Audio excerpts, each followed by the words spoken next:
Oh, gosh, she's got a phone. Oh, wow. She's a real, superstar, this woman. If there's a bustle in your hedgerow, don't be alarmed now. It's just the two mics flicking through tomorrow's papers. What are you doing in my shrubbery, you dirty little... Nocturnal stirrings from the night garden of sporting news with Mike, Ninky Nonk Graham and Mike, Pinky Ponk Parry on Talk Sport. If you're up with a baby, you'll get it. Look at the light! There were a load of crosses knocked into the ground behind the town where people had been buried. Oh, yeah. Oh, it was spooky. Well, it's a cemetery, isn't it? Yeah, that's right. Yeah, Well, why is it spooky? Well, it was like weird. You just fear death. That's your problem. Well, I don't fear death. I'm quite intrigued by death. It's a bag I've not been into.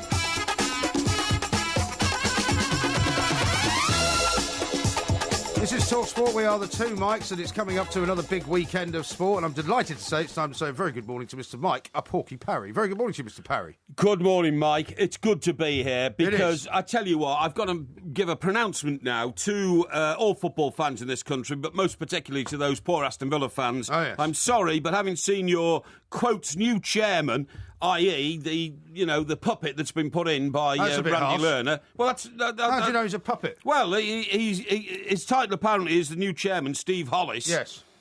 I've seen him talk for the first time tonight, and do you know what? He reminded me of Reg Hollis. Really? Do you know who Reg Hollis was? Who's Reg Hollis? Reg Hollis was the half-baked dimwit cop from, what was that series called? The Bill. The Bill, was he? I didn't really watch The Bill. It was kind of it was all on when I was in America. So okay, well... I'm not too familiar with it. Well, it's not one I watch a repeat of, because I didn't take to it very well at all. Yeah. But the point I was going to make is, I'm not accusing Mr. Hollis of being a half-baked dimwit. Well, thank goodness for that. Because, clearly... Because he could sue you, obviously, if you said that. Yeah, I'm not suggesting that for a moment. You just said he's a puppet, though. Well, I believe anybody who's put in to be, quotes, the chairman of a club that they don't own, and it's owned by Randy Lerner, is, in effect, a puppet government, in much the same way as when Russia decided to own... We might get onto Russia a little bit later on indeed, the show. we might, Your hero, Vladimir Putin, has been put very firmly in the dock. Well, he has been put very firmly in the dock. But fingered, no less. But the sanctions against him are no more than they were before the report this morning was published. That's not what I'll be talking about. But anyway, let's get back to Mr. Listen, Hollis. mate, you don't understand international politics, and I do. Yeah, I do. And I can tell you this, whilst there are still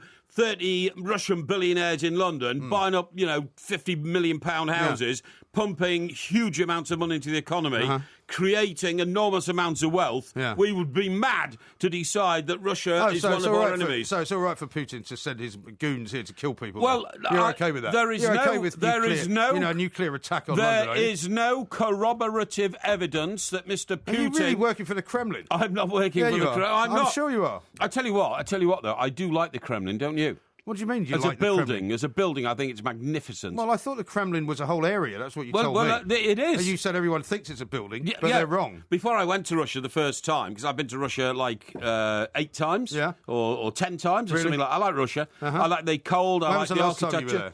Last time I was there must have been for a football match, I suppose. So it was either England-Russia or it would have been the famous Champions League final. Well, when was that? Well, the Champions League final was 2009, wasn't it? The one between Chelsea and Manchester United. The famous John, that's 6 years ago. Famous John Terry slip, and Ronaldo scoring the equaliser and Lampard and all that kind of stuff. That was the night when I could have got kidnapped and murdered. Yeah, we know all that. But that doesn't mean that you can excuse the sort of behaviour that Russians have been accused of. Well, what have they been accused of? All they've been accused of is looking after their national interests. No, they've been accused of murder. Well, murder is a terrible thing. Is it? But if you don't think the CIA have ever murdered anybody, then you are naive to the extreme. You lived in America. We knew Maggie. In Washington, Maggie's boyfriend, member of the CIA. Are you telling me that man had no blood on his hands? Is that what you're telling me? I don't know if he was in the CIA. We know he was in the CIA. He was a spy, wasn't he? Well, we don't know that. We suspect. Yeah, but you don't know that. We suspect, don't we? This is a judge in an English court who has come out and said that basically he believes that the Russians were behind this particular Do you act. think the CIA have never killed anybody? No, I don't. So you do believe the CIA have killed people? Of course. So what's the difference between the CIA killing people and the Russians trying to exert or express their opinion through... To my knowledge, the CIA have never come to London and used polonium, which is a very, very deadly poison, I totally agree. to kill somebody in a plain view. They took it to the Emirates Stadium. Yes. They took it to the Emirates. Hang on. Arsenal could have been, radioactive. We and the Americans are close allies. We have a special relationship, okay? Yeah. So the Americans would not come to London and bump anybody off.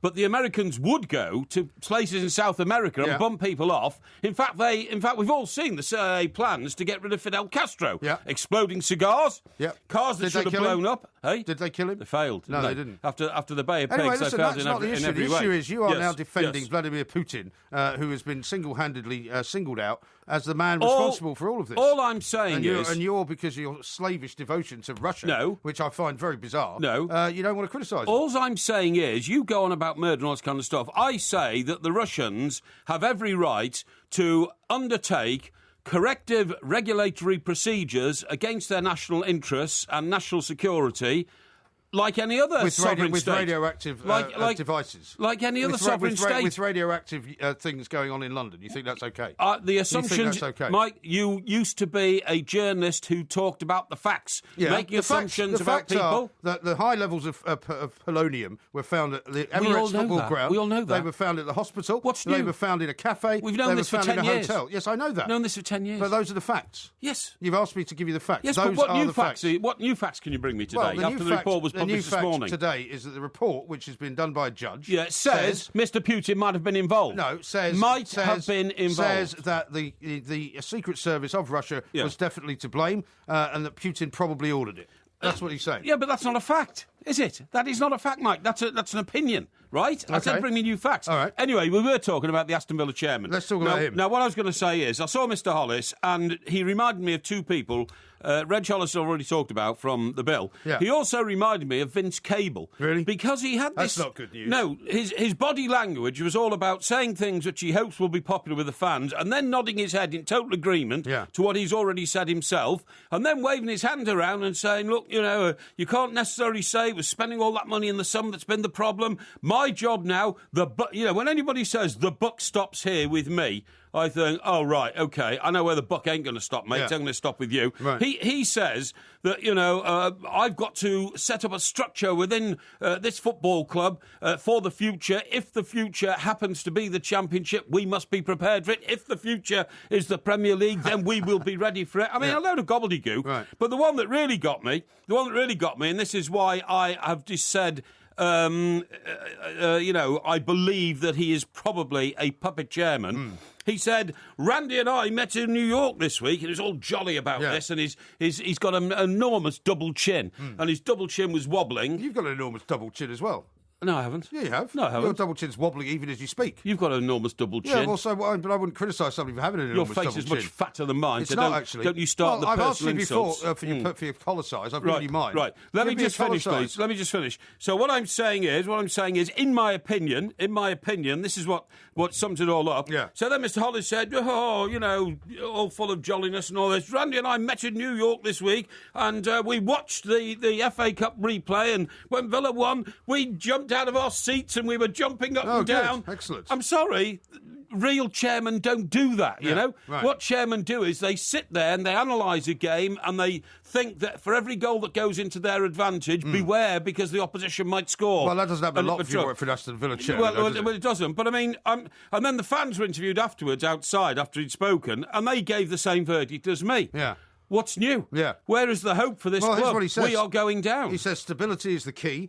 He says it's not a good idea to keep changing managers. He says he's not going to get the chequebook out because that might not be the answer. Yeah. So I don't know what he thinks is the answer, but he says in football terms, this is a crisis. Yeah, well done. Listen, Mike, you're absolutely right. You've summed it up in two. The current players we've got are so useless that we're at the bottom of the league, but we're not going to get any new players. And the current manager we've got is so useless, he can't seem to win any games, but we're not going to get a new manager. Right. It's absolutely ridiculous. And they're away to West Brom this weekend, which is a massive sort of local derby, where if they don't get it at 3 points, I think they're absolutely finished. Yeah, he says, my job is now to set up the club, but he kept repeating, I'm now in charge. I'm now in charge. But you're not Steve. Do you remember Al Haig when he was in charge when Ronald Reagan got shot? When he was sweating, perspiring. I'm in charge. Yeah, I'm in charge here. I'm in charge. Actually, he wasn't, was he? Because the way it works in the United States is president, vice president, and then if the vice president's not available, as he wasn't that night, the Speaker of the House is the leader of the country. But apparently Al Haig, but apparently nobody else was around. So, no, that's right. No, so Al Haig, unfortunately for everybody else, was in charge. That's right. But we'll be talking some more about all of these very big matters. These are big matters. Putin and Porky's bizarre affiliations to Russia. Loads more coming up. This is Talk Sport. The Alan Brazil Sports Breakfast. Alan Brazil, the Ipswich legend. Really? This morning from 6 Steady. You've got to have a word with them calling you that. on Talk Sport. Crazy, but that's how it goes. Millions of people living as ho-ho-hos. Yeah, but maybe. This is Talk Sport. We are the two mics. Of course, it's Porky Quiz night tonight. We're also going to be talking space, the final frontier, coming up a little bit later on. That's and Ian fantastic, Bishop is isn't going to it? be. Yeah, we're going to be talking to the one new of the planet. Yeah, one of the guys that actually discovered it. It's incredible, which is amazing. And you may find actually you have quite a lot in common with him. I'm not sure where he's originally from. Yeah. But his name is Konstantin Batygin. Is he a space cadet? Well, I don't think he's a space cadet. No, he's a very, very highly decorated scientist. The first question I'm going to ask him is, how do you know this planet exists? Because nobody's ever seen it. Yes. Well, I think that's a very good question. Yeah, Well, you don't have to give away your questions. No, You no, can keep no, it no. to yourself. Yeah, but I wanted to make sure the audience knew that I was going to ask the killer question before you stole it off me, because you normally do. I don't know why you've been so Okay. paranoid. Why? Hey? I mean, just because Hey? I've started mentioning Russia, you suddenly get very paranoid. No, no. Now, here's one from the French lieutenant, he calls himself on Twitter. Oh. I never thought I'd hear it, but Porky is talking sense. Steve Hollis is more like Reg Hollis. Hilarious.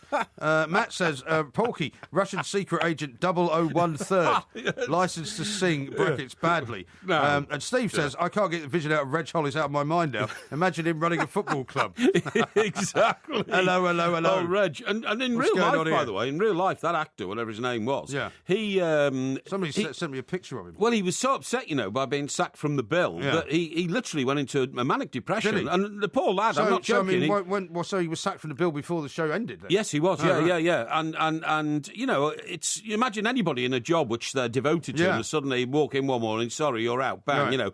and he took it very badly. But then, to his total credit, he went off and reinvented himself in a new form of show business and won a string of awards, some of which came to in America for whatever he did next. I mean, I can't exactly remember what it was. What I'm saying is, he is a big success story. Well, as long as you've got plenty of praise for him now. Oh, yeah, I'm not having a go at the actor. No, of course but not. the character he played, Reg Hollis, was a bumbling, stumbling, incompetent, half-baked, unnecessary member of the Metropolitan Police. You'll be pleased to know, by the way, that you Yes. managed to get all the commies crawling out of the woodwork to praise you for praising Oh, Russia. really? Yeah. Rex in London, Oh, yes. London North 4 Yeah. says Parry's defence of Russia, sheer genius. Yes. Mike Graham is a pillock. And here's one from dear me. and here's one from Anonymous. Porky is bang on correct on Putin. The inquiry into Litvinenko's poisoning. The British findings are biased and unjustified. Well, so that's straight out of the Kremlin. well, I'm not saying that. I'm not saying that at all. What I'm saying You're is... saying it's only an opinion. Well, listen, let me put it this way. Yeah. Right?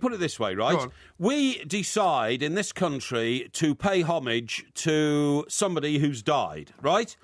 If he said, would you all like to come to Trafalgar Square tomorrow to pay homage to David Bowie? Yeah. Then you would have to close London down for the amount of people who'd come. Yeah. If we said, would all those people who'd like to pay homage to Mr. Litvinenko, who unfortunately died in a hospital in this country As 10 a result years ago, of being poisoned by the KGB. it is or what alleged. It's now called. It is Well, alleged. It's not alleged anymore. Yeah, hang on. It's not alleged anymore. Would you like to come to Trafalgar Square to pay homage to him? How many people would turn up? Not enough to close Two. down London. Two. Well, that's like saying how many people are going to come to your funeral as opposed So to what mine. I'm saying nobody's is- going to come to your funeral because you haven't got any friends. I think- Doesn't mean you're not an important guy. I'm going to ignore that ridiculous jibe. What I'm saying Well, who do you is... think's going to come to your funeral? What, sorry? Who do you think's going to come to your funeral? Oh, I think there'll be a lot. Really? Oh, I do. Well, I think just a lot of people just to make sure you're dead. I'm going to ignore that ridiculous jibe. I think there will be a quite mass outpouring of grief if I were to die. What's your problem? Outpouring of grief. I think they would. Really? I think people take me for granted. I think they think that I'm just. Well, there sort might of- be a couple of guys from the Kremlin there, I suppose. No, there won't be there from the Agent Kremlin. Porky. You see, you don't understand. I am looking at it from an independent point of view. No, you don't. I No, refuse. rubbish. I refuse. Talking absolute nonsense. You I don't re- look at anything from an independent point of view. I refuse. You're up to something, No. and you're either in the pay of the Russians or Rubbish. you've got some plan to try and sort of divert people's attention away from something else. I refuse to get onto this political bandwagon which says all things Russia bad. I'm not saying that. You know, I haven't said that. All things. What's a country that we sort of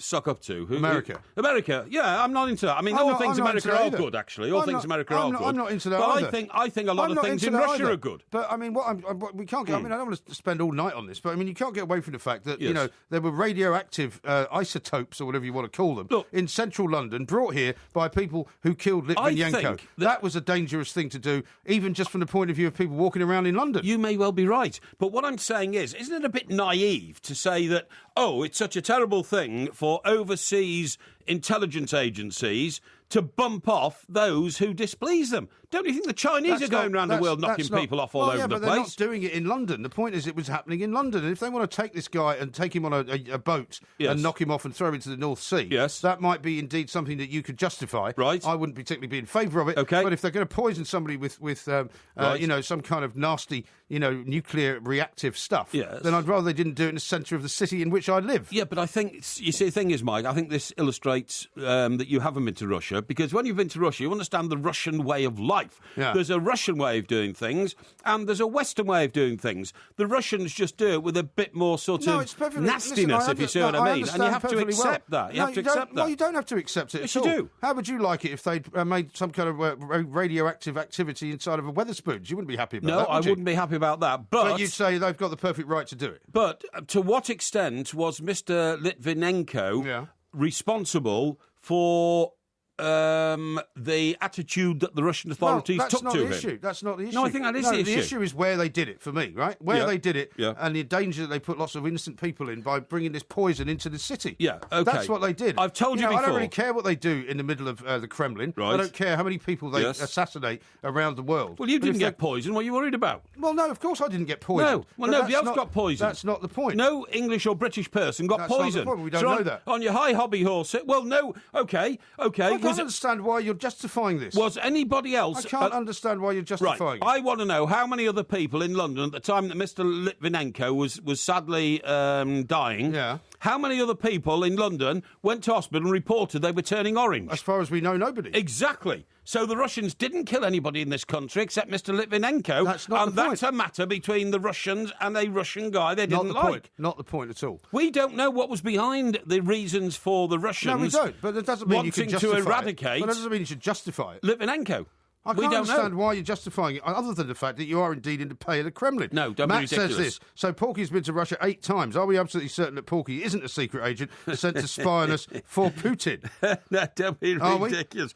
Well, of course not. Sean says, I'm starting to think Porky's houses, his boat and his Merc were paid for in rubles. Hashtag Planksky. No. And Arthur says, is Porky admitting to being a Russian sleeper cell agent? Actual name, Mikos Porkyos Paryovsky. No, but funny enough, I have got a Russian Red Army captain's hat at home. A Red Army hat? Yes, I have. Have you? Yes. Right, okay. I bought it off a Red Army soldier in Red Square for $10. Very good. And he told his, commander or something that the tourists had swiped it. No, really? Yes, that's what he said. Well, you corruption have to is say. everywhere in the You world. have to and I'm say. sure you could always find yourself right smack bang in the middle of it. He illustrated to me, you have to say, and he pulled his hat off, So I said, yeah, okay, that's no problem, mate, So I brought it home. Yeah. In fact, I should really have brought it in tonight. I could have taken a picture of it. Well, that would have been an extremely bad taste. Well, yeah, I suppose it would, yeah. Which would not surprise me about you. Because this one Yes. from Tom. He says, Porky, your stance on the Russian state's actions in defence of Putin is disgusting. Why?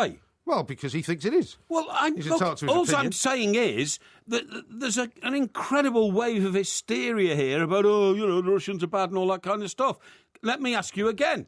Do you not think the CIA have gone around rubbing people out around the world? I think they have. That's not the issue. And I think that's because they wanted to secure the beliefs that perpetuate and extenuate Western society. Well, I'm very happy. The Russians are only doing the same thing from their point of I'm view. very happy that you want to sit there defending Vladimir Putin. I'm not defending and anybody. Russia's assassination policy I'm around not the world. defending anybody. I'm just not jumping on a bandwagon. Yeah, right. All Ruskies are bad. I mean, That's by not the what way, anybody's saying. By the way, all these That's not Ruskies, what anybody is saying. all the Russians now that people are having a go at, you've got to remember that 25 years ago, most people in this country hated the Russians because they were communists, and the people who did like them were the very people now who are condemning them.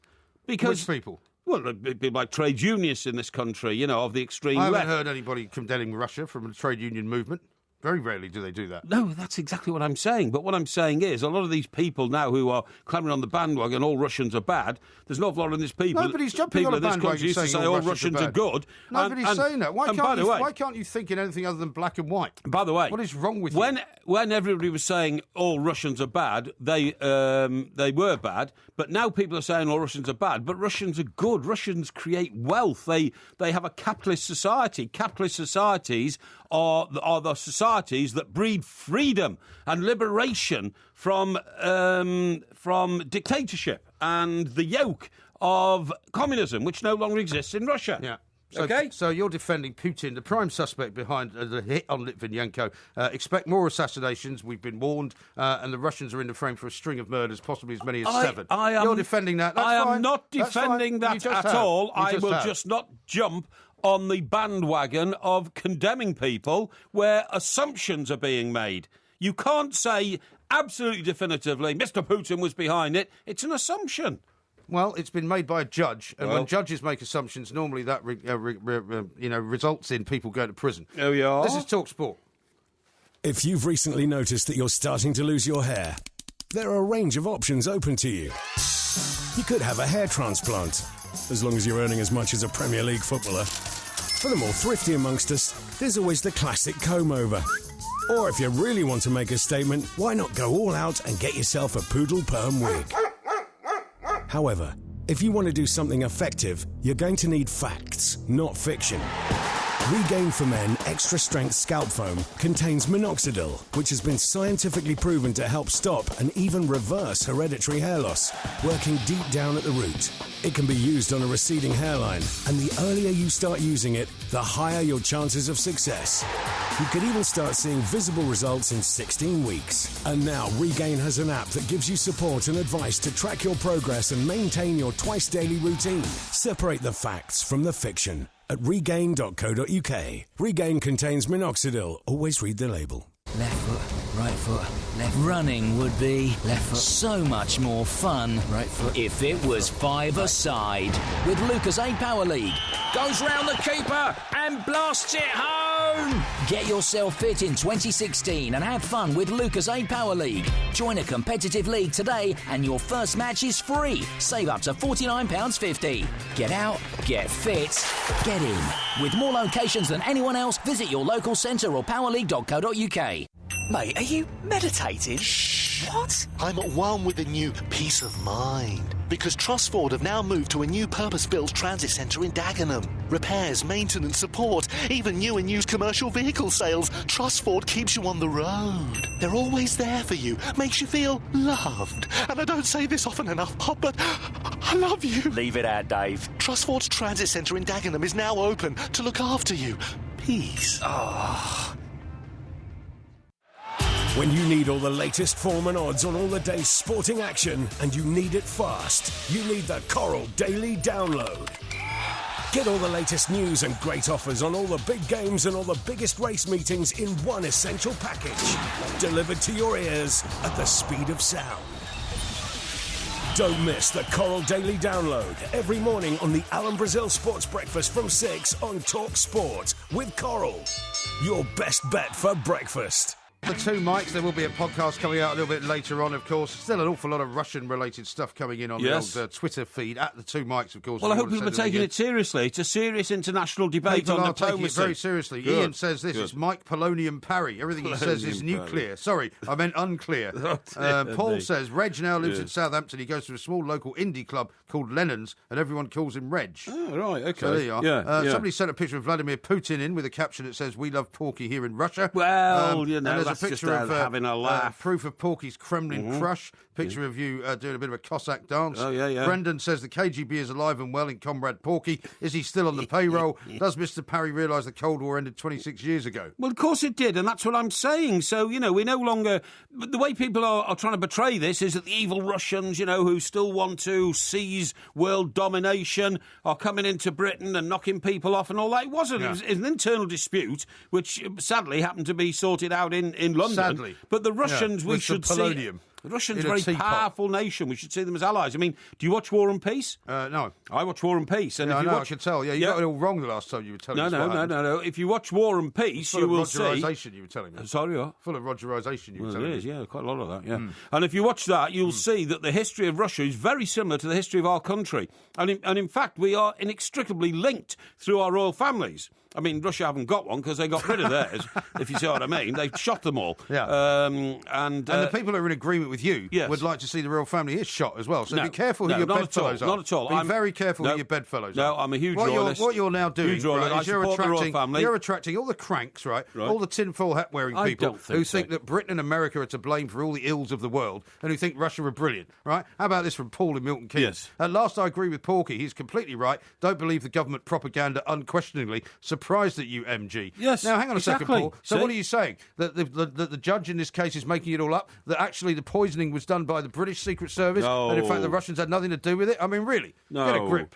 I mean, heaven's sake. look here, the Times, right? The Thunderer. So, you know, this is one of let's the have a world's, look at what they say on one their of the front world's page. most influential papers. Yeah, go on. Their headline: Russia in the frame for string of murders. Yeah. Putin prime suspect behind Litvinenko hit. Prime suspect. Yeah. Now, you see, the way you're giving it out is that Mr. Putin is guilty, according to the court of Mike Graham. Well, they can't say that, can they? Putin, Because they haven't prime been able to prove suspect, it. right? They can't say that. Russia could be linked up to 7 political assassinations, as well as the poisoning of Alexander Litvinenko and another attempted murder in London. An official inquiry concluded Right. yesterday. But once again, So what do you think it would be happened then? naive to think that the Russians don't go around Right. bumping off people they don't like. Well, so you and I agree about this. I don't know what we're Yes. arguing about. The only I don't difference know what we're between arguing your about. opinion and my opinion Yes. is that you think it's okay. And I don't. I didn't say it was okay. You did say it was okay. I didn't. I said it's naive to You think said it's it got doesn't. nothing to do with us. It's naive to think it doesn't go on. No, that's not my point, though. listen, my hang point on, to you, hang on, My hang point to you has not been about that. Of course it goes on. If and we- of course it goes on around the world. Yes. All I'm saying, Yes. the idea that there's some polonium running about in the middle Yeah. of central London Yeah. and it's taken to Arsenal Football Stadium, Yes. I think is slightly disturbing. I think that You is obviously unfortunate. don't. I think that's unfortunate. Unfortunate. But what I was going to say is this: Would you like some tea, by the way?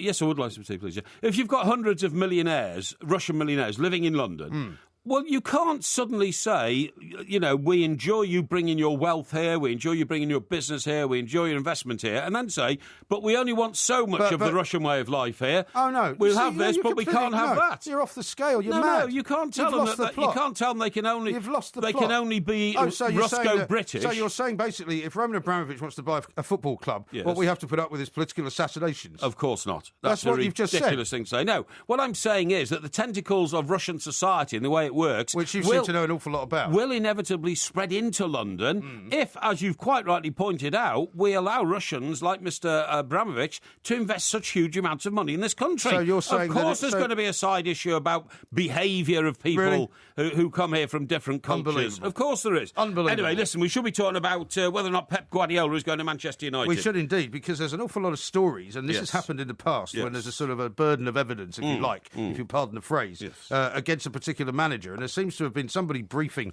somebody in the newspapers this weekend. One, in case of the Daily Mirror, January sales cancelled, Louis van Gaal given transfer right. ban That's as he right. heads for a summer exit. The Sun, United's Paris pep talk, basically saying that United's bigwigs are already in conversations with Pep Guardiola, and very, very much giving the impression that one, Louis van Gaal is out, Yeah. and two, Pep Guardiola is in. Well, I tell you what, it's interesting to find out whose names are on these. Now, on the back of the Sun, Neil Custis, Yeah. OK? Now, Neil Custis was the man The who was fat man. branded the fat man Yeah. by Louis van Gaal. By the way, do you know the exact circumstances of man. how that happened? Well, I watched the video, Yeah, but I don't know if there's anything more than that to it. No, Neil was explaining it last week. What happened was, it was a mate of his from the Manchester Evening News who was accused by Louis van Gaal from the podium. This was the guy who was asking the question about Wayne Rooney, right? That's right, yeah. And Louis van Gaal said, I've never criticised Wayne Rooney, it's only you who criticised Yeah. Wayne Rooney. Yeah. And then he got down from the podium, walked to the exit. Yeah. And the guy from the Manchester Evening News, who was sitting in front of Neil Custis, turned round and Neil said, I've never heard you criticise Wayne Rooney. Yeah.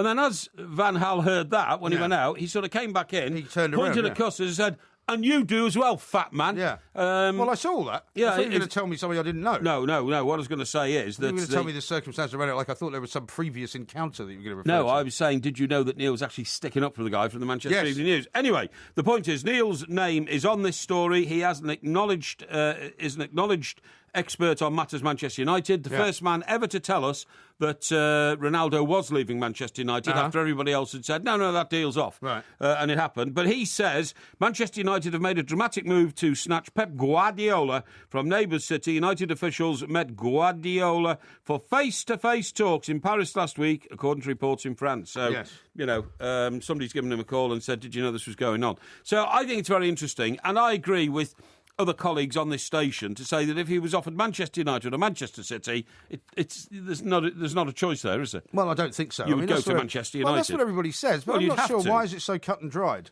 Sorry? Why is it so cut and dried? I mean, wouldn't he say, for example, if he's in his first year, that he might have more opportunity to do better with Manchester City than he would do with Manchester United? Yes. Manchester United needs a complete overhaul, doesn't it? Yes, it does. I totally agree. But, I mean, he's never been in the position to overhaul a club. He's always gone to clubs already have very strong teams. So why would he necessarily choose that club? Well, because I think it'd be a great challenge. I think he's got to do that for his reputation as a manager who can create teams as well as just keep them going, if you see what I mean. Yeah. But I mean, you might say that he had something to do with creating that Barcelona team because he brought a lot of players with him. Well, he also played in it, didn't he, before he managed it? Yeah. But he also brought a lot of players through for the youth set-up and all the rest of it. I agree. But I think for him to it's actually quite a big gamble, I would have thought, for him to go to a side, especially if they're not in the Champions League. Yeah, I agree. But if you look back historically, Mike, when Sir Alex Ferguson went to Manchester United, they were in a rabulous state. But that was a very different time. It was different times, I agree. But they were in far worse shape in terms of they were going to be the biggest club in the world than they are now. Sure. All they need now they'd is... They'd had some terrible times, hadn't they? I totally agree. They'd been relegated. Milf McGuinness had been there. They'd been relegated and come back into the Division 1 as it was then.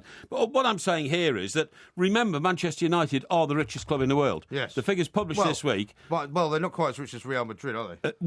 That's only because they missed a season in the Champions League, seriously. But their deal... they're always behind Real Madrid. No, they're not. No, they're not always. But because the deal that Adidas have given them, 75 million a year for 10 years, that alone makes them the richest club in the world. Right. And Pep Guardiola comes here knowing that, and he also knows that if his management skills work, then Manchester United will be the top club again. Yeah, but they've got to spend another bucket load of money because they need a whole load of new players. I totally agree. Their top scorer in the last 4 games is Wayne Rooney. I totally agree. He's coming to the end of his career. But isn't the one issue for the Manchester United management this? If Pep Guardiola comes, then some of the world's best players will come. Well, very possibly. If Pep goes to Manchester City... Lionel Messi won't come, though. Well, he won't be one of the world's best players for more than a couple of years, will he? Is that what you reckon? Yeah, I do. Well, you think he won't be really good when time the World Cup comes around? 2 years' time, probably be his swan song. Yeah. But what I was going to say is, if Pep Guardiola goes to Manchester City, what Manchester United have to face up to is the fact that some of the world's best players will go to Manchester City. Yeah, they will then take the initiative. Yeah. They've already got fantastic infrastructure. And they've already got some of the great players. They have, and they'll have more great players. That's why I think if all these people are saying, he's bound to go to Manchester United, I think that's incorrect. I think he would prefer to go to City. No, I don't agree at all. Well, we shall see. I know some of the people in the hierarchy at City are former Barcelona. They are, and they're going to try very hard to get him. And they will try very hard to get him. But, I mean, look, if, for instance, what can I say? If, for instance, somebody turned up outside and he was a car salesman and he said, hey, Mike Graham, I'll give you a choice here. You can have a Ferrari. Yeah. Or you can have a, let me see, a Maserati. Yeah. You'd take the Ferrari. No, I wouldn't. I'd take the Maserati every time. No, you every wouldn't. time. No, you wouldn't. I would take the Maserati every time. Yes, I would. The Ferrari... How are you telling me what I would do? The Ferrari... I prefer Maseratis to Ferraris. Well, you're a thickhead then. Why? Because the Ferrari is the established car, the car of the Playboy man. No, right? It isn't actually. The Maserati is a Johnny-come-lately imposter. The Bugatti Veyron actually is. What? The Bugatti Veyron is the car for the Nobody Playboy. even would recognise that on the streets, but everybody recognises a Ferrari. You go to Knightsbridge, you see an awful lot of Bugatti Veyrons. Well, you probably do, but nobody... I mean, the problem is, what I'm saying is, as a sort of... It's another bad analogy you've made. No, it's not a bad analogy. Plus, probably the Maserati would have 4 seats, which is preferable for me than a 2-seater Ferrari. Oh, you can get a 4-seater Ferrari?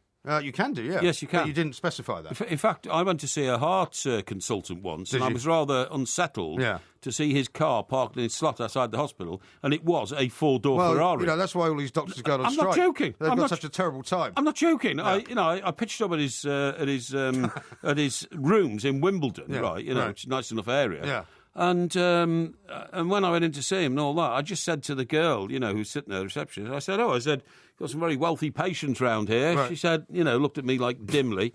And I said, the old Ferrari outside. She said, oh, no, that's Mr. Smith, whatever his name was. Right. I said, what? What, the doctor who's examining me? Yeah. And how much is it going to cost me? Right. Yeah, absolutely. Right, he's probably got another Ferrari after treating you. Yeah. Now, a couple of more tweets before we go, because we're going to talk to Ian Bishop very shortly. Yeah. Anonymous says, Porky for Prime Minister. VHP says, Porky's spot on. We're sending drones to wipe out undesirables in Syria, aren't we? No different to what the Russians did. Well, of course, it's very different to what the Russians did. Is it? Yeah. Gary says, is Porky hiding poison in his locked room? And Ethan says, Porky, the man who refuses to release his age and neck size, but is fine with murder and Rogerisation. I am not fine with murder at all. I would never support the idea of murder. To take another person's life is against my Christian beliefs, and you go to damnation. You've just spent 45 minutes defending it. No, I would never, ever support it. Rubbish. What I'm saying is, unpleasant things have to be done by states to maintain their internal security. And sometimes, of course, that drifts into areas where things shouldn't go. It's obvious. Now, I'm afraid, backtracking allowed. You've put your plans perfectly Have the CIA killed people abroad? On the table. That's Have not the CIA killed people abroad? I've already answered that question. Have MI6 killed people abroad? I've already answered that question. Have MI6 killed people abroad? Stop talking nonsense. No, I'm not. I want you to answer the question. I've already answered those questions. You dingbat, because you know full well the answer to both is yes. I've answered both of those questions yes already. No, you have failed to answer the question what your collar size is, so that's what's so ridiculous. This is Talk Sport. No. Talk Sport. Football automatic. What a fantastic free kick! Do not miss the bus. On DAB Digital Radio and 1089 and 1053 AM. Talk Sport.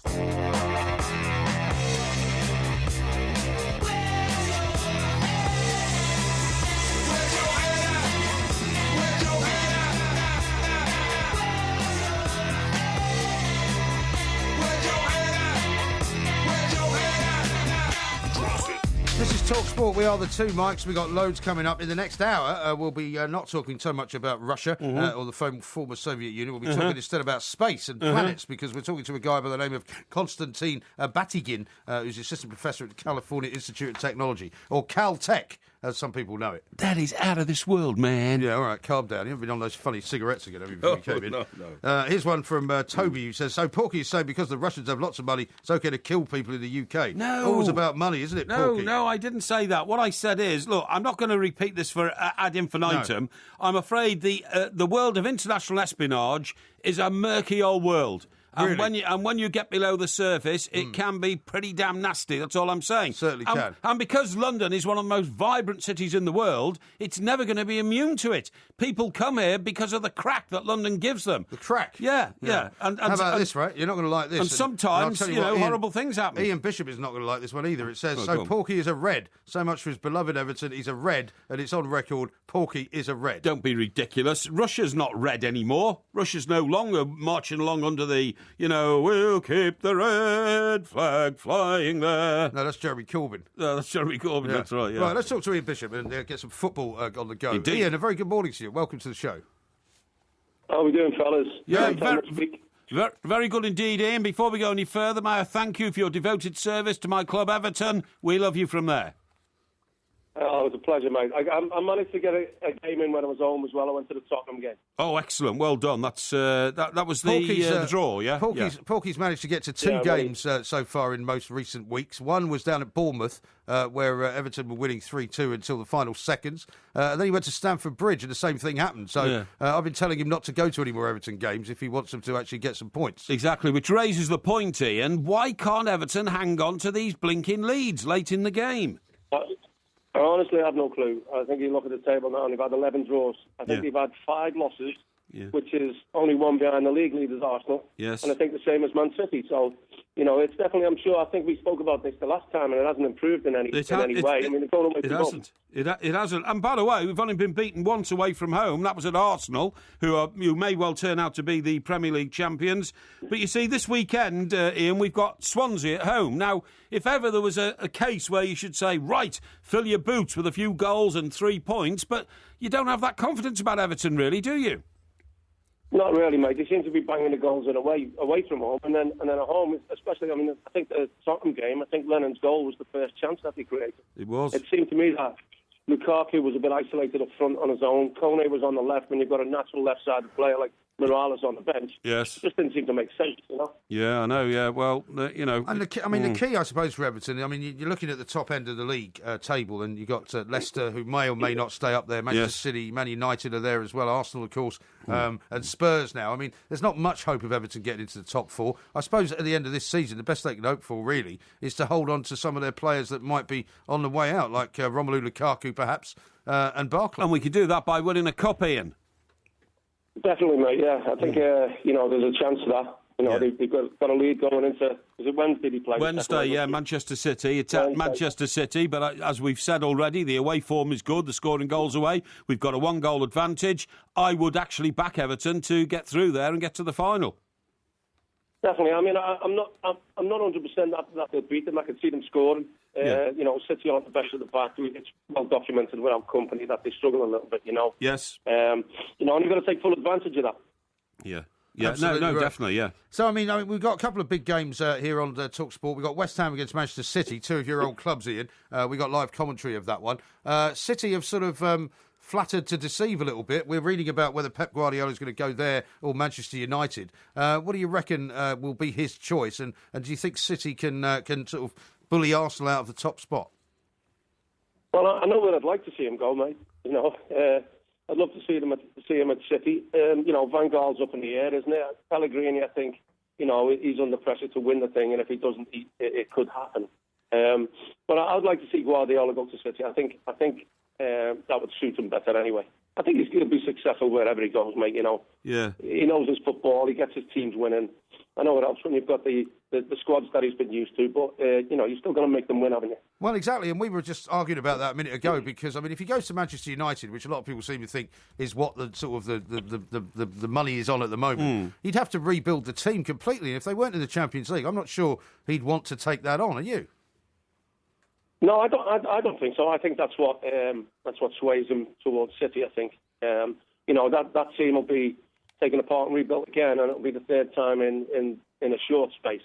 I don't know if the owners really want that. And at the same time, look, if you look at the table, they're still not out of it. They may be 8-9 points adrift or whatever, but they're still not out of it. Just take a little run. Everton the same. Take the run of 5 or 6 wins, if you can pull that off. Yeah, if you can do that, you could be back in amongst it. Yeah, you could be back in amongst it. I just think, Ian, that the realistic chance of winning a cup is what Everton have got to concentrate on now. I mean, I know this sounds ridiculous, but the way managers rotate their squads, I would be in favour of Everton rotating it in the opposite way to what Liverpool and Spurs do. I would rotate it so that we have the advantage in cup ties rather than the advantage in league games, because we're not going to get relegated, but we're not going to get in the top four, but we could win a cup. And I would like to win the League Cup and the FA Cup. Definitely. Yeah. Go all out for it, Yes. Bring some silverware back, and it'll sort of take a little bit of the pressure off. Of course it will. Of course it will. Yeah. You know what I mean? Yeah. Great. Yeah, I mean, looking at the other games, a big game on Sunday, Arsenal-Chelsea, Ian. It would have been a fantastic fixture in days gone by. You'd have to say Chelsea are probably going to get beaten quite badly, aren't they? Well, I'm hoping so. But I mean, you'd say also last year that Everton going to Chelsea and scoring 3 goals, you wouldn't have expected it, No. The same thing. They're hit and miss, aren't they? I mean, there's all that garbage that goes on. I'm sure it's happening in the Man United dressing room now.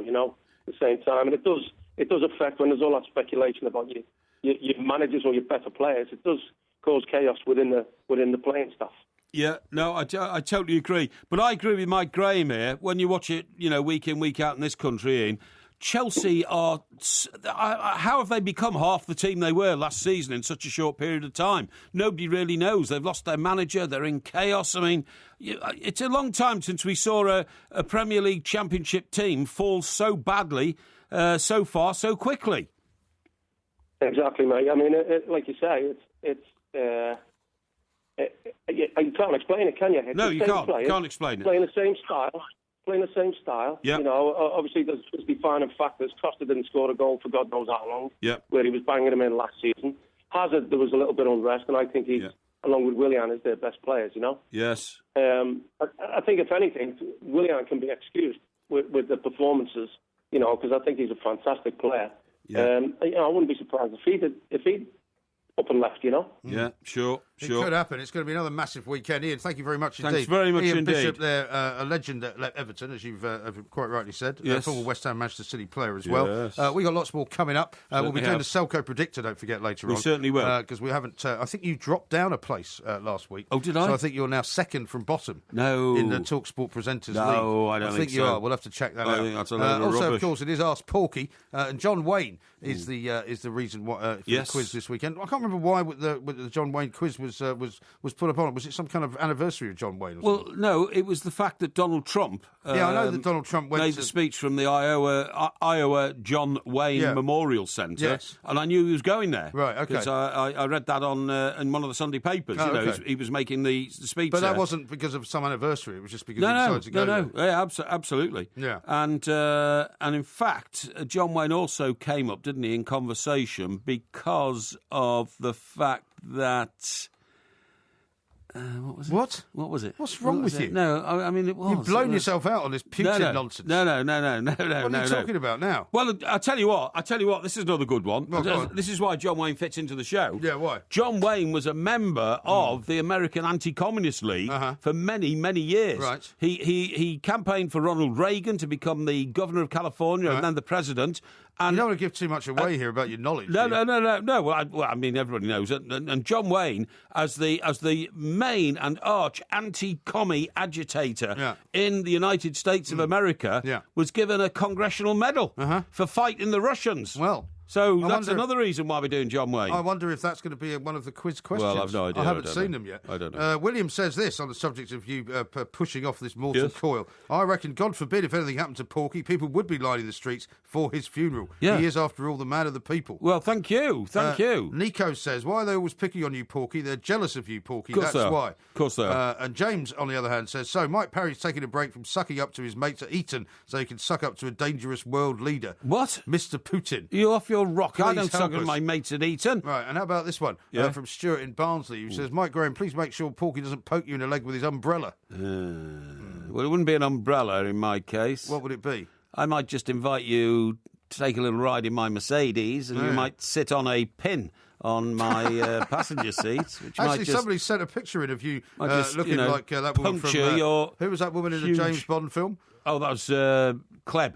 Elsa Klebb, was it? No, not Elsa. Laura Klebb or something like that. Laura Klebb. Something Klebb, but anyway. Anyway, Mark in Chester says, Vladimir Paryovsky is just after some corporate hospitality for the 2018 World Cup in Russia. Well, I'll tell you what, it's not a bad idea. Are you planning on heading over there? Thanks for reminding me. Oh, I'd love to go there for the World Cup in 2018. Have you got your contacts when you get in touch with the man with the hat? You seem to think that I'm in touch. I mean, look, the Black Lubyanka, as it was, that was actually the name of the Russian building, but... That was the name of the Daily Express building. Well, exactly. The building you and I... Well, you didn't work in the Black Lubyanka, did you? I didn't, When you came to the Express, we'd moved across the water, a new building. Right. But I, in fact, was the last news editor in the Black Lubyanka. Were you? So named because it was built by Lord Beaverbrook of nothing but black glass panels. Yes. Magnificent building. Still there, isn't it? Oh, it's a listed building. It is, you can't knock it down. It's now owned by a Japanese bank. Is it? Who very kindly, a couple of years ago, allowed us older ex-Express journalists to go back there. Yeah. And that's, of course, where the Scotsman came up to me and gave me my character reading. That's right, yeah.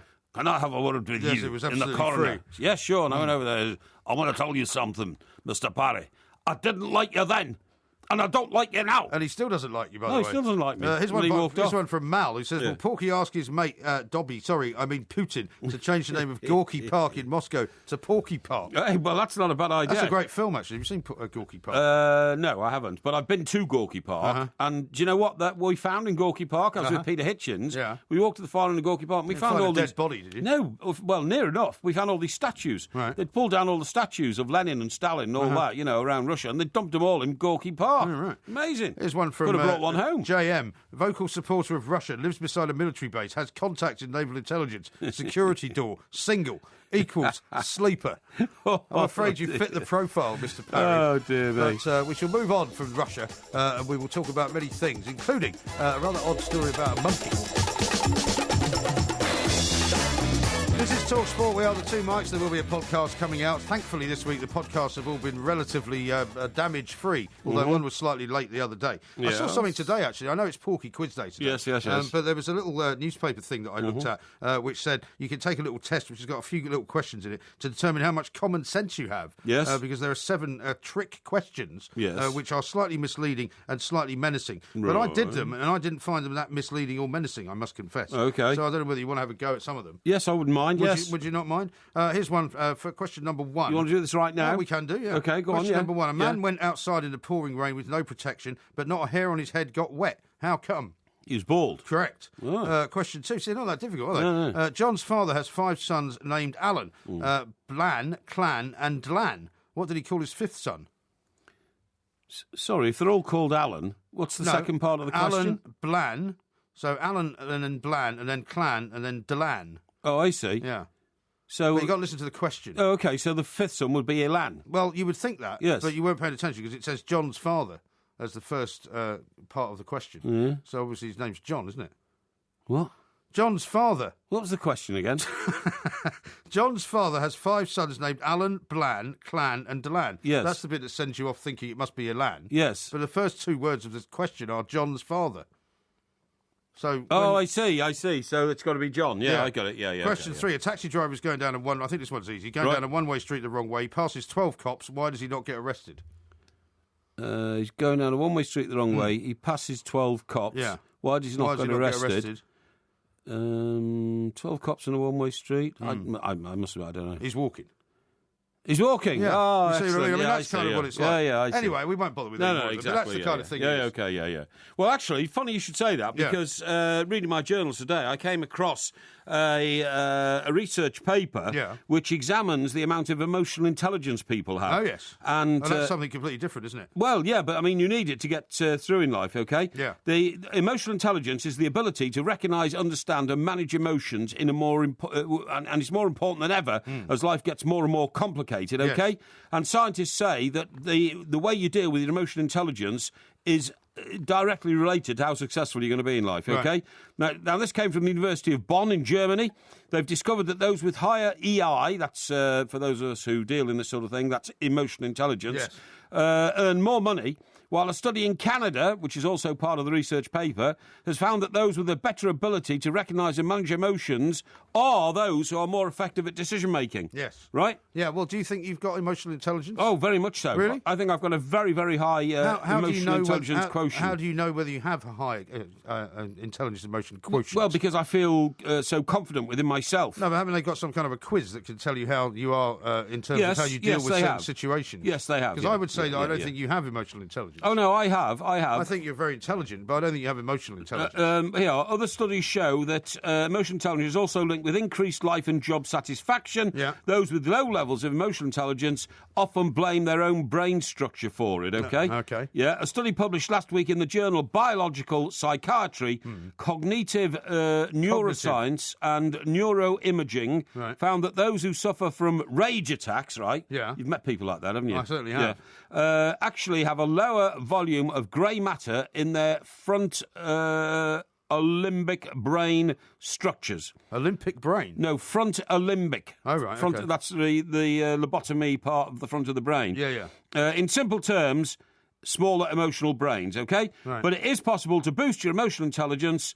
The head of research at Oxford Psychology Press, a guy called John Haxton, says there is not a magic pill to boost emotional intelligence, but there certainly isn't a one-size-fits-all approach. Now, but are they saying you've either got it or you haven't? In other words, yes, that's right. So you're either born with it or you don't. Absolutely right. You can't develop it. It's absolutely right. And you have to adjust your life. But you know those questions you just asked me. Yeah. I don't want you to answer these questions. Okay. But these are the sort of questions that they ask people to sum up their emotional intelligence. Okay. Right. So, for instance, you're at a family gathering when your mother-in-law criticises your parenting skills. Uh-huh.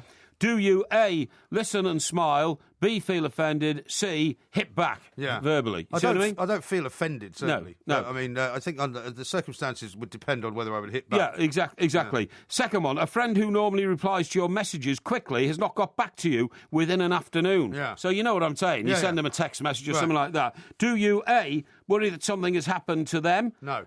B, worry that something's happened in your relationship. Or C, just don't care. Just don't care. Yeah, I agree with that. You're feeling upset, angry or frustrated. That's not true. You don't like it if people don't answer you straight away. Well, I think it's disrespectful not to reply to me. No, but I mean, you're always accusing me of saying having this kind of laissez-faire attitude to life. Exactly. Which I don't deny. Yes. But I would say that I'm much less bothered by that kind of thing than you are, for example. Well, I have standards that you don't. Now then, you're feeling upset, angry or frustrated. Do you, A, step back from the situation, B... Sorry, I missed the beginning of that. You're feeling upset, angry or frustrated, for whatever reason. Do you, A, step back from the situation? Do you vent your frustration by raising your voice and shouting? Or do you express the emotion you are feeling by acting it out and slamming doors?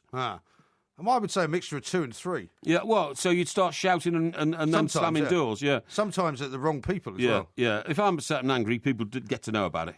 Yeah, I agree with that. I don't think you. But sometimes I take it out on the wrong people. Well, that's not a bad thing. I don't like this. I don't like the slow. Not a good thing. I don't like the slow burn. No. Right here, your partner says the outfit you're about to go out in is unflattering. So you're just about to go out to a wedding, bought a new suit, and your partner or your wife says, "Ooh, what's that sack you've got on?" Do you A, thank them for pointing it out? No. B, are you a bit miffed and tell them you wear what you want? Or do you C, scream at them for being rude and insensitive? No, I wouldn't scream at them for that. It's not important enough. I don't think. Right. I wouldn't bother to. I'd probably do the second one there. I'd probably go and change my suit, actually. Would you? Yeah, I think so, Yeah, but see, I wouldn't do that because, I mean, I wouldn't, unless I did look totally ridiculous. Yeah. Do you know this shirt I've got on tonight, by the way? Have you noticed this shirt?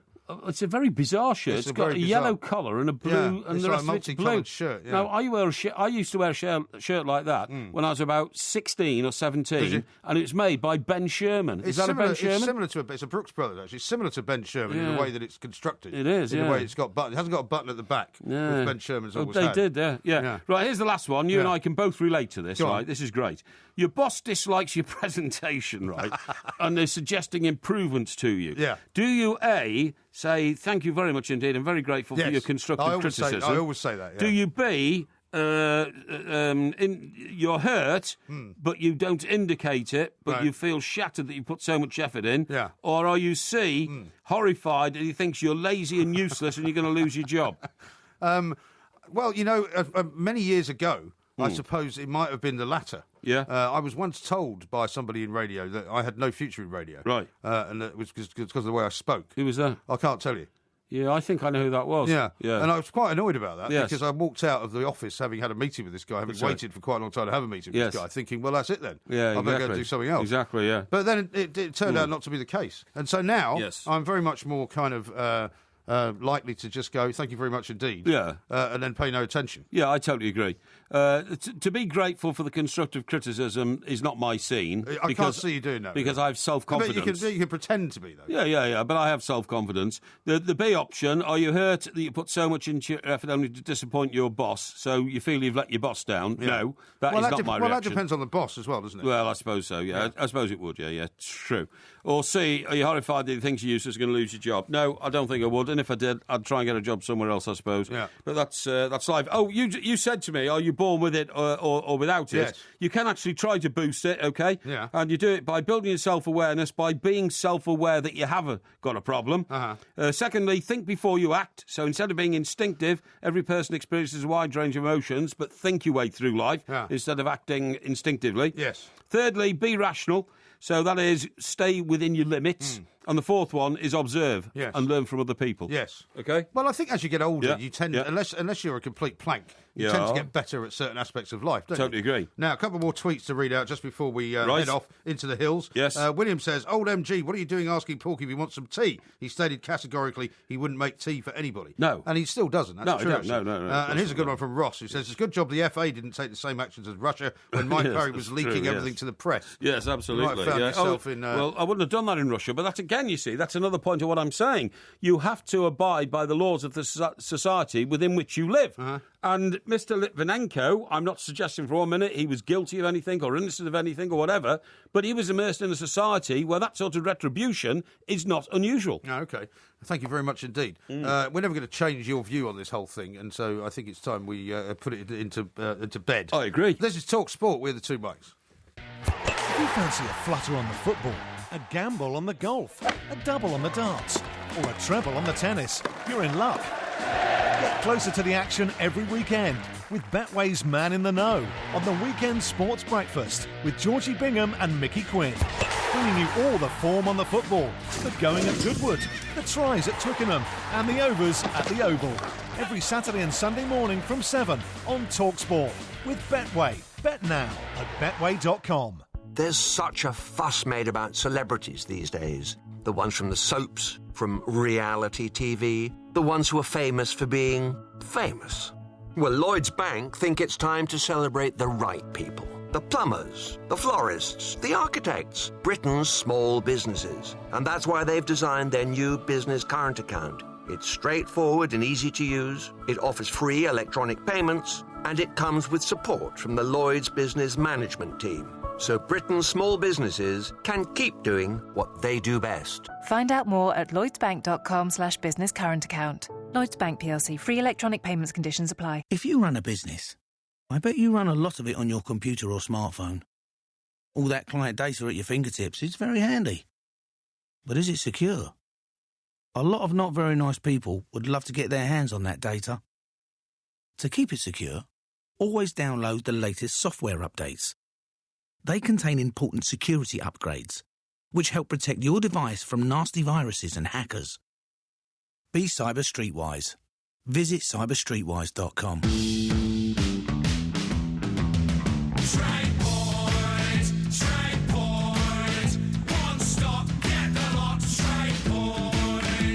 Now at Trade Point, new kitchen cabinets stocked in store. We've got the full package to save you time and money. Visit your local Trade Point counter to talk to us about your next quote. Become a member today, in store or online at tradepoint.co.uk. Trade brands, trade prices, trade only. Trade Point. Roll up, ladies and gentlemen, and prepare to be amazed and astounded by Mr. Matterface's Carnival of Curiosities, featuring a feast of fascinating facts and a farrago of fiendish falsehoods to untangle from the tantalizing truths as Samuel Matterface delights and astonishes you with his assortment of amicable acquaintances. Don't miss Fact or Fiction every Thursday morning from 10 on TalkSport with Regain for Men Extra Strength Scalp Foam, scientifically proven to help stop and even reverse hereditary hair loss. Contains minoxidil. Always read the label. Sunday afternoon from 1:30. Exclusive national radio commentary of Everton versus Swansea. Barclays Premier League live on Talk Sport.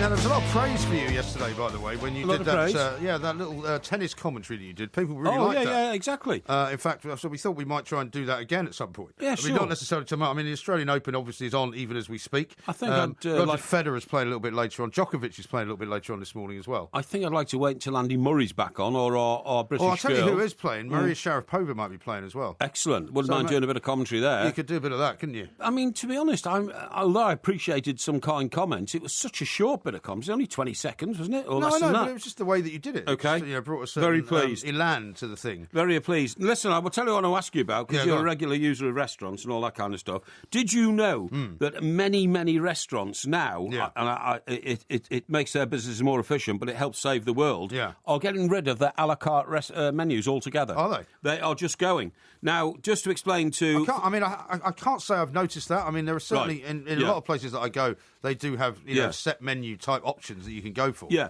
No, this is exactly what I'm saying. Now, for the benefit of our millions of listeners, a la carte, of course, means like it's the great long menu that you can choose. As you like it. Well, it means basically whatever you like. Yeah, exactly. Well, I know there was a time in California where the thing to do was to go into a restaurant and order something that wasn't on the menu. Right. You know, as it was in, I think it was Get Shorty, that movie I was telling you about before with Danny DeVito, about John Travolta going to Hollywood. And he goes in, I think I'm right in saying this is the movie, he goes in and Danny DeVito orders a white egg omelette and asks for something else that's not on the menu. Yeah. And then he leaves without eating it. Why? Because that's to show how big he is. Really? You know, and he leaves the 2 other guys sitting at the table. Yeah. Because he wants to show that he's this big guy in Hollywood, and he goes to the finest restaurant in Rodeo Drive, whatever it is, orders something that's not on the menu, and then leaves without eating it. That's a very strange thing to do. But anyway, I suppose that's Hollywood. Anyway, look, what I was going to say is, upmarket restaurants cracking down on food waste, this is what it's all about, by ditching a la carte in favour of the limited set menus, OK? Yeah. This has come from a meeting of leading chefs.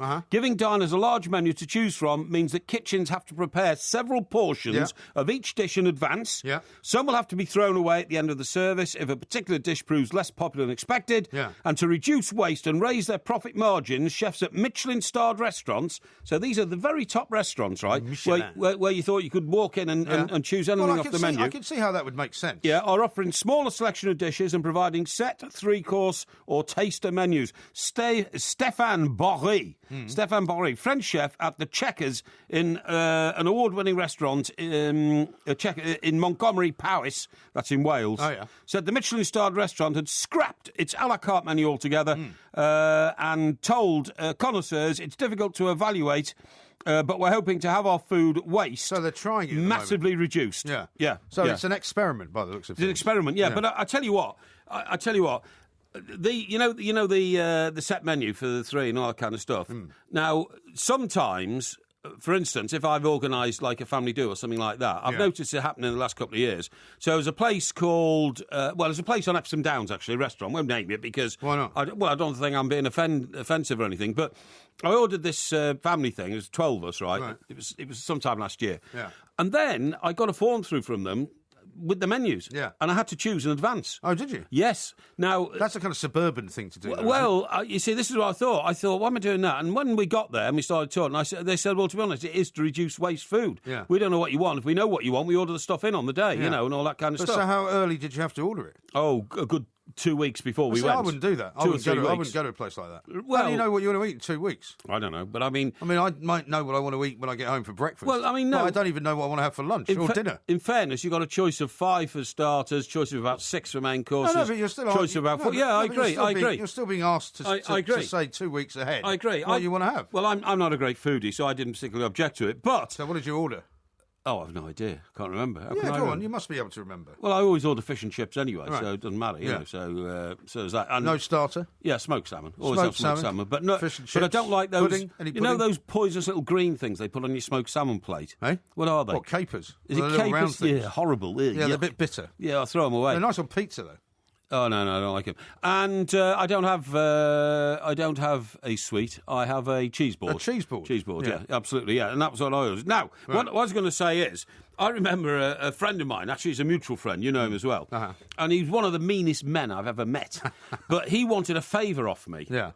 Because I work in radio and know people. He wanted me to do something for him. Okay. So, and he had a very highly paid job, quite a responsible job. Was it something that would have put you into some kind of difficulty, would you say? Well, it was something he couldn't do and I could because of people I knew, and he didn't. Right. So, he sends me a message and then he rings me up and it's all bon, and all that kind of stuff. One of these guys you haven't spoken to for years. Hadn't spoken to him for 3 or 4 years. Yeah. Literally hadn't spoken to him for 3 or 4 years. Yeah. And he said, look, we must do lunch. Oh, yeah. So I thought, this is good. Yeah. So I made it a Friday because...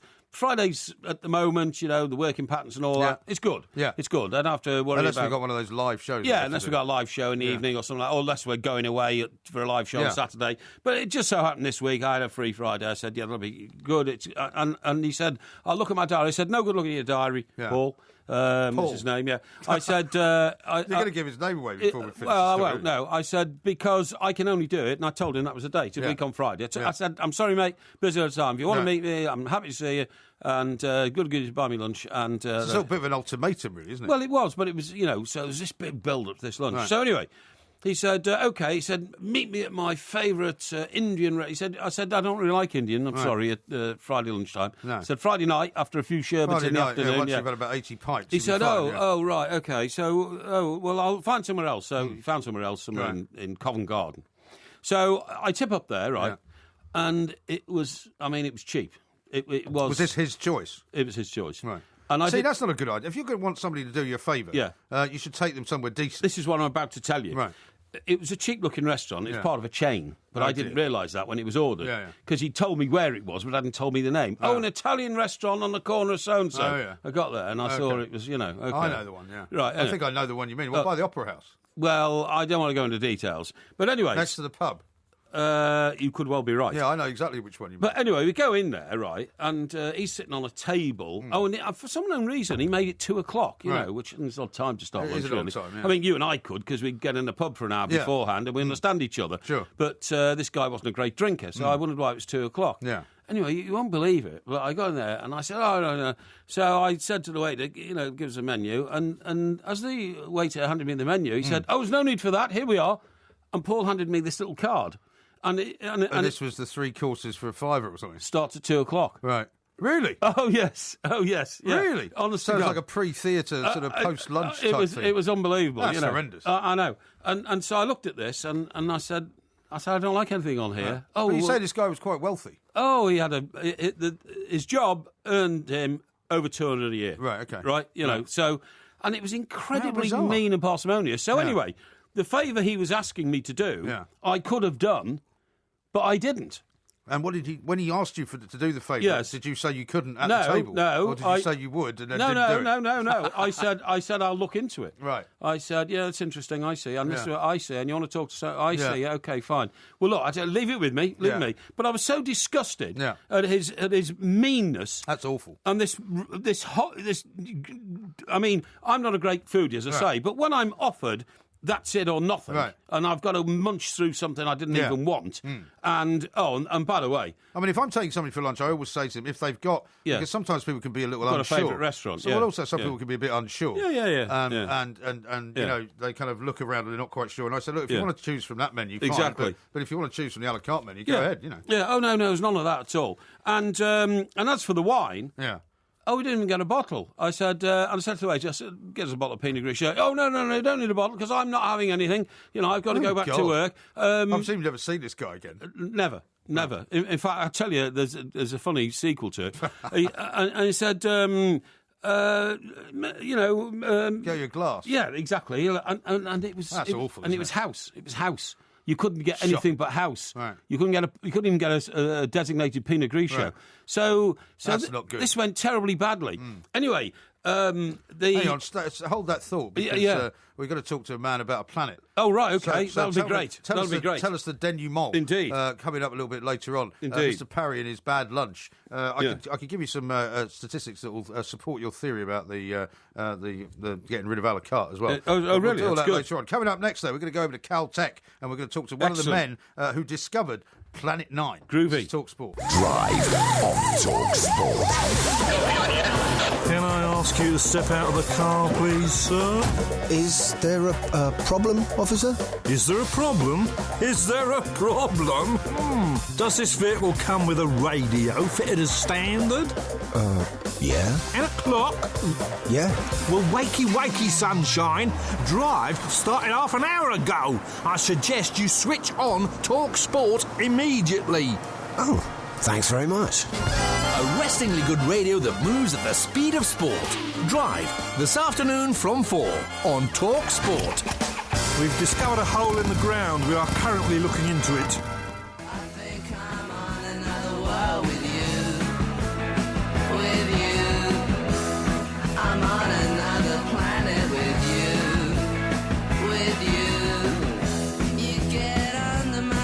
Now, there's a song I haven't heard for a long time. Don't ring any bells with you? You probably won't know this one.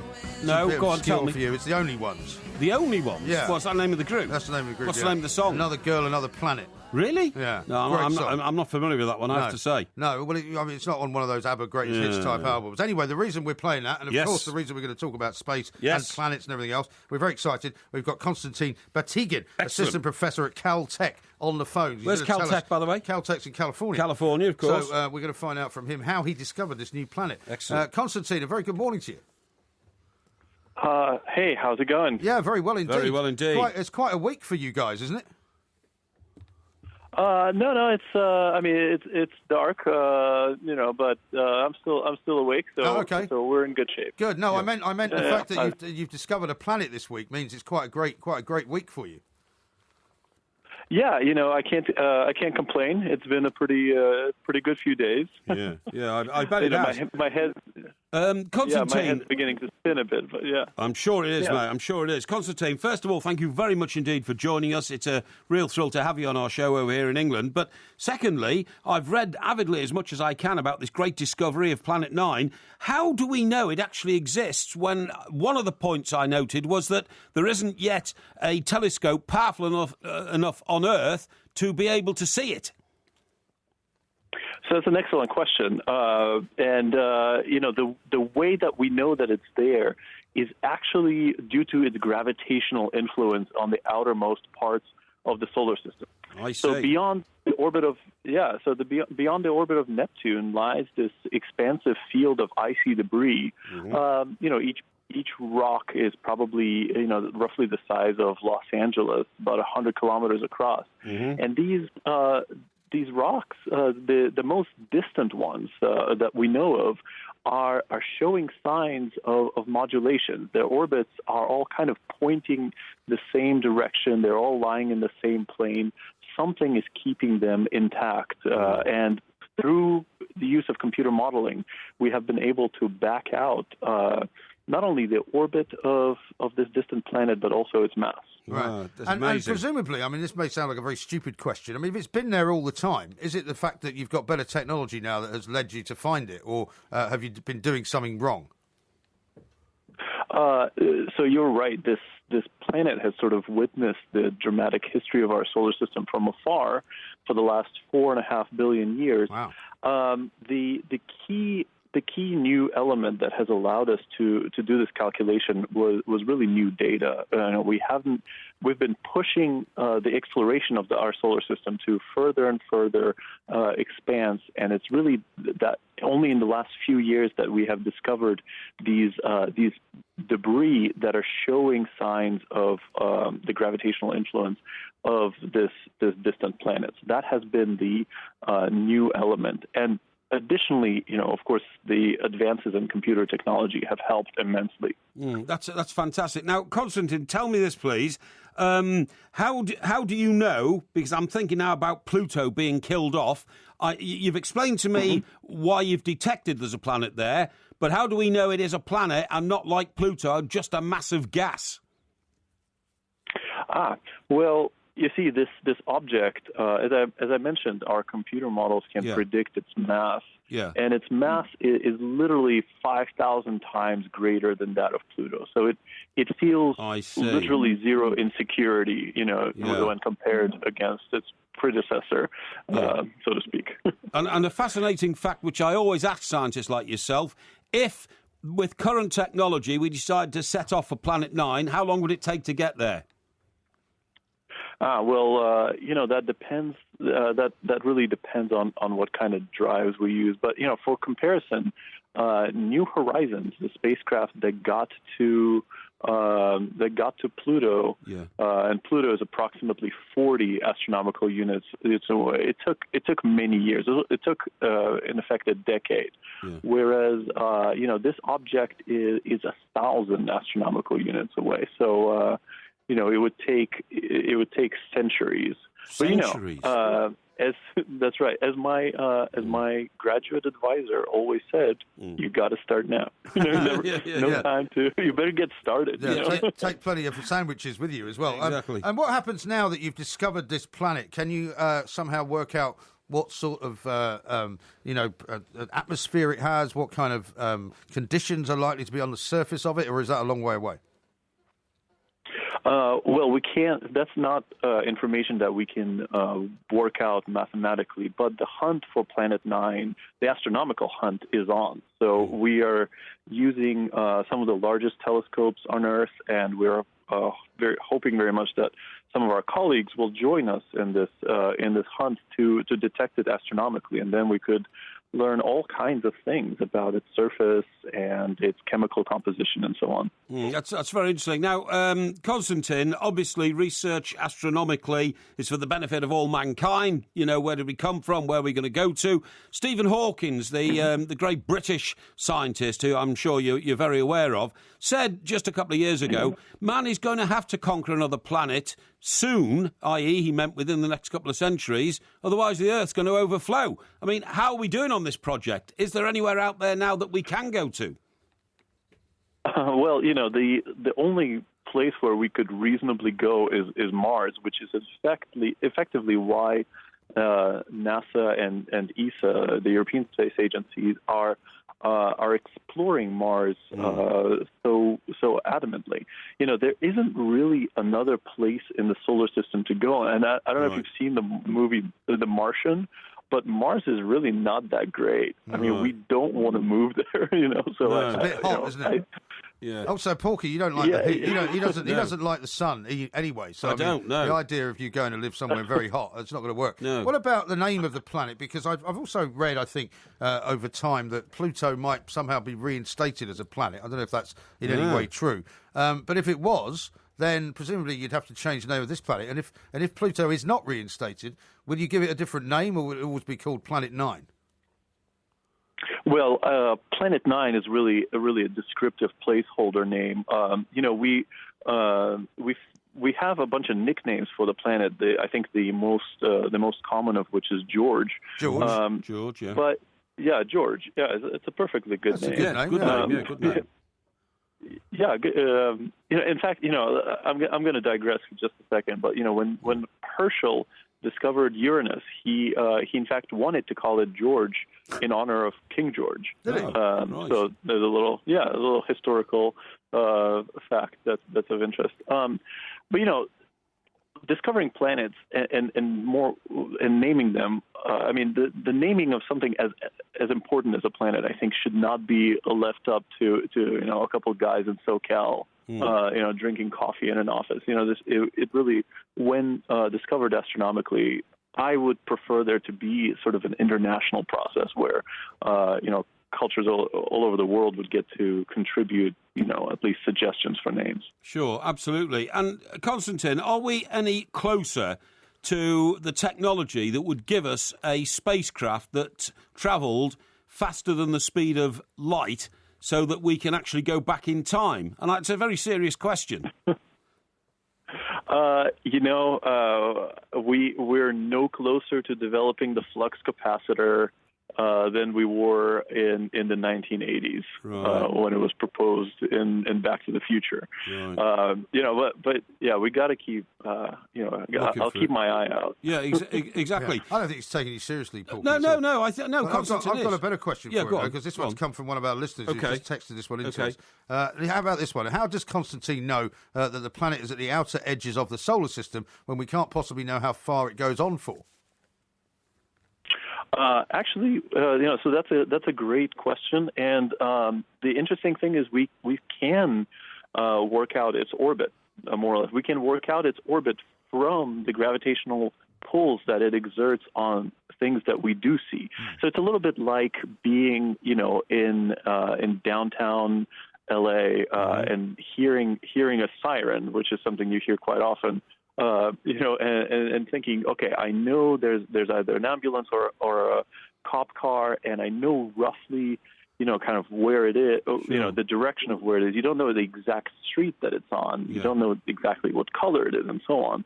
But it's sort of the same thing, but on a gravitational level. Okay. And one last question, Konstantin, please.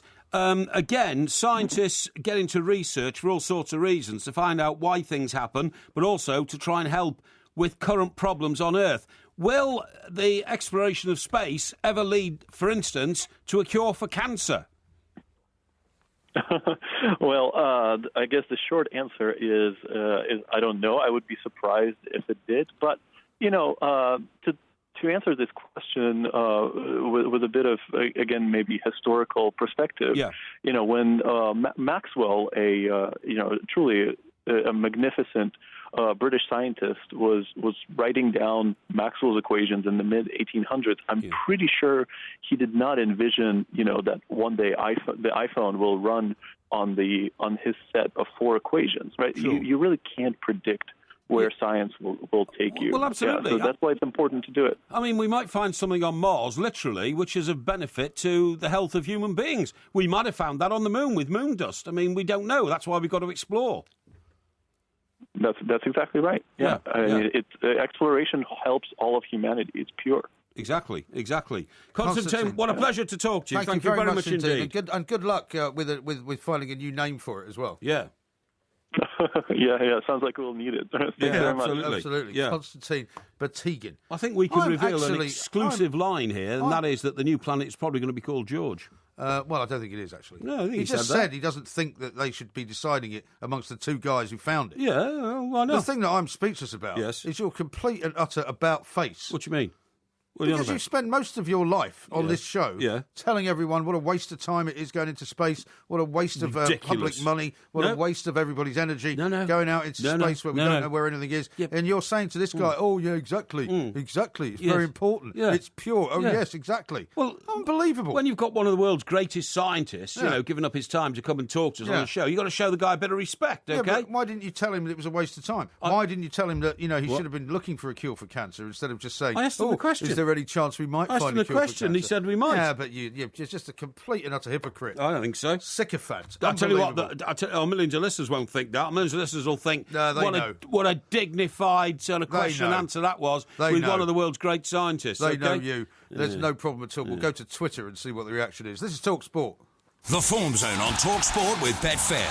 Listen to Talk Sport throughout the weekend for Betfair's experts' essential guide to all the latest form and odds as all the big teams face off. Everything you need to keep ahead of the game and make sure you know where the smart money is this weekend. Enter the Form Zone every weekend on Talk Sport with Betfair's ACCA Edge, giving you cash back on trebles and above on all sports and markets if one leg of your accumulator lets you down. Selected bets only. Full terms at betfair.com. Gambleaware.co.uk. While you're listening to this advert, Mary is making a cup of tea and selling her speakers on eBay. Oh, and they've sold for £103.50. Now Mary can drink her cup of tea and she'll be able to afford a biscuit or two.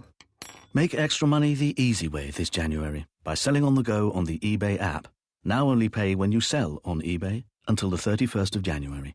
Private sellers only. Exclusions apply. T's and C's available on ebay.co.uk. You smell this? What's that smell? The cologne? No, I smell money. The Big Short is nominated for 5 Oscars and 5 BAFTAs. Yes! Both including Best Film of the Year. Okay, here we go. We have to act now. Critics are raving. The Big Short is brilliant and hugely entertaining. That's a nice shirt. Do they make it for men? Christian Bale, Steve Carell, Ryan Gosling, Brad Pitt. The Big Short. Rated 15. In cinemas everywhere now. Kind of brilliant. Drive on Talk Sport, the UK's only sports-dedicated drive time with Sky Sports. The sharpest analysis on all the day's action from the giants of sport. Shane Warne is with us on the show. How you doing, Shane? G'day, guys. How are you? Laser-guided comment and rapid reaction from a nation of sports fanatics. Into the corner of the net. Drive home with Darren Goff and Adrian Durham. Who else? Weekday afternoons from 4 on Talk Sport with Sky Sports, the home of the Barclays Premier League. On DAB Digital Radio and 1089 and 1053 AM. Bosh Bosh, Zoom Zoom, Wallop. And it's in! Talk Sport. They think they told me to leave. It's kind of hard to believe. 'Cause there was no one around. This ain't the palace. This ain't the palace. This ain't the palace. This ain't the palace. I had a talented mind. This is Talk Sport. We are the two mics. You'll have no chance of knowing what that one is. A bit grungy for you, that one, isn't it? Who is that Sorry, again? you're not paying attention. Yes, I am. What are you doing? I've been listening. Really? Yeah. That is interesting. Listen. What's interesting? Well, whatever that was. Whatever that was. No, but what I'm saying is, talking to that scientist was brilliant, Yeah. you know, absolutely fantastic. That man, I mean, he's got things in his head which we can't possibly have because he sees them all. Well, you've got things in your head that we can't possibly have but he as well. sees them in a solar system type way, you know what I mean? Listen, I'll tell you what I'll talk to you about. It's very much the same sort of thing. Do you not want to hear about what some of the reaction is on Twitter? Yeah, I'd love to. I'd love to. Your questioning. Yes. Here's one from Tony. Well done, Porky, asking all the probing questions we want to know. Yes, exactly. Is he one of your relatives or something? Well, I don't think so, but I think the audience, you know, those millions of people out there listening to us, can recognise an incisive, inquisitive visitor Yes, when they hear one. Yes, I've got another one here from Peter, actually, which you might like. Porky's brown-nosing is merely his emotional intelligence in action. What? It could be my emotional intelligence. But you see, people get envious because I'm able to have a what would I call cerebral conversation with a man who clearly is one of the world's leading scientists in it's not astrology, in what's it called? Astronomy. Astronomy. Yeah. Shaker says this: Porky has more faces than Harry Enfield in a kaleidoscope. Oh, really? Which is rather a nice image. Yes, it is. And Roy says, what a slimy turncoat Porky is, greasing up to one of the world's greatest scientists. Yes, that's right, yeah. No cure for cancer for this guy. Well, he appreciated the question. He said, we've got to go there and find these things to do it. Now, listen, talking about all that, right, Yeah. what I was going to say to you was I found out some amazing information about the Vikings. Oh, yeah? What's your problem? Well, how do you go from talking It's the about same. an undiscovered planet to the Vikings? How's it the same? I'll tell you why it's the same, right? Because what we've discovered is that we thought that the Vikings managed to navigate in their massive longboats, those fantastic Norsemen, those fantastic seafarers. Norsemen, yeah, that's what they were, yeah. What's the problem? Nothing. They're called Norsemen. I know. Yeah. Yeah, I know. So what's funny about that? Because that's the one time you should actually say "mun," and actually it sounds right. Yeah, right, As okay. opposed to binman. Anyway. And handyman. Guess how they used to navigate? It wasn't anything to do with looking at stars. Right. What they had is they had a sextant. No, they had magic crystals. What? And that, honest to God. What do you mean they had magic crystals? They talk rubbish. Vikings, Viking research now refers to sunstones, which were mysterious crystals that could track Who's the sun. saying all this rubbish? In my research papers. But who's saying it? Well, scientists. I always ask you that. Which scientists? I'll get to that in a minute. I've been to the Norvik Viking Centre in York. York, yeah, I know that. Yeah, I've been there. There was no sunstones in there. Right, Vikings now was it the Jorvik Viking Centre? Yes, that's right. To sunstones, which are mysterious crystals that could track the sun even when it was hidden by clouds. What about when it was dark? What? What about when it was dark? Well, this is it. These crystals still picked up whatever light there was about, even if it's from the moon. Well, there isn't any light about in the dark, is there? Now it appears, right? Now this is something that scientists have been working on for, decades in this country. But now it appears that the sunstones could hold the key to the conundrum of how the Vikings used to navigate. A group of Hungarian engineers, right, testing several... What's your problem? What is your problem? Well, you still haven't answered the question. I'm telling you. How can they navigate in the dark? I'm telling you. I'm explaining it. A group of Hungarian engineers testing several crystals found on the Scandinavian coast, right? This is a recent discovery. Okay. Believe that calcite, the mineral calcite, was used by Viking helmsmen. Yeah. The crystal can split beams... Yeah, the helmsman, yeah. Right. The crystal can split beams of light in a phenomenon known as polarisation. What is your problem? What is this kind of triumphal way you just said it? Yeah. Like it's some kind of amazing revelation. It is. This theory... Well, how is it? Hang on, I'm explaining it. This theory... Why didn't they just navigate by the stars like everybody else? No. Because you couldn't see the stars sometimes because of the clouds. Well, how can you see anything else then? Because these magic crystals picked up light. No, but there isn't any light when it's dark. Just shut up and listen. Now, this theory first proposed 50 years ago. Right. Sailors would have rotated 2 blocks of calcite until both were angled at the spot where the ray of light was refracted in a straight line. What ray of light? The ray of light coming from the moon. From the moon? Yeah, could come from the moon, shining brightly. The moon doesn't give you a ray of light. Hang on, shining brightly at both ends. This would mean... Both ends of what? Of the 2 stones, the what are they called? The calcite. The calcite stones. Yeah. This would mean that the sun was at a right angle to the lines of light. I thought it was dark. No, this is daytime stuff. Oh, right. Enabling the navigator, because of course during the day you couldn't navigate by the stars because there aren't any stars during the day. But during the day you don't need crystals. You can just look where the sun is, can't you? No. Oh, look, it's in the west. No. We'll head that way. No. Oh, right. It's rising in the east. We'll go the other way. Listen. Enabling the navigator to get his bearings as long as he had a good estimate of the time of day. That's just what you used when you were in that rally car. Couple of stones. You idiot. Now, this came from researchers at the Eötvös Loránd University in Budapest. I know it well. They said the crystals had been tested rigorously in a laboratory. I don't think you've thought this one through. I have. You haven't explained how they do it at night.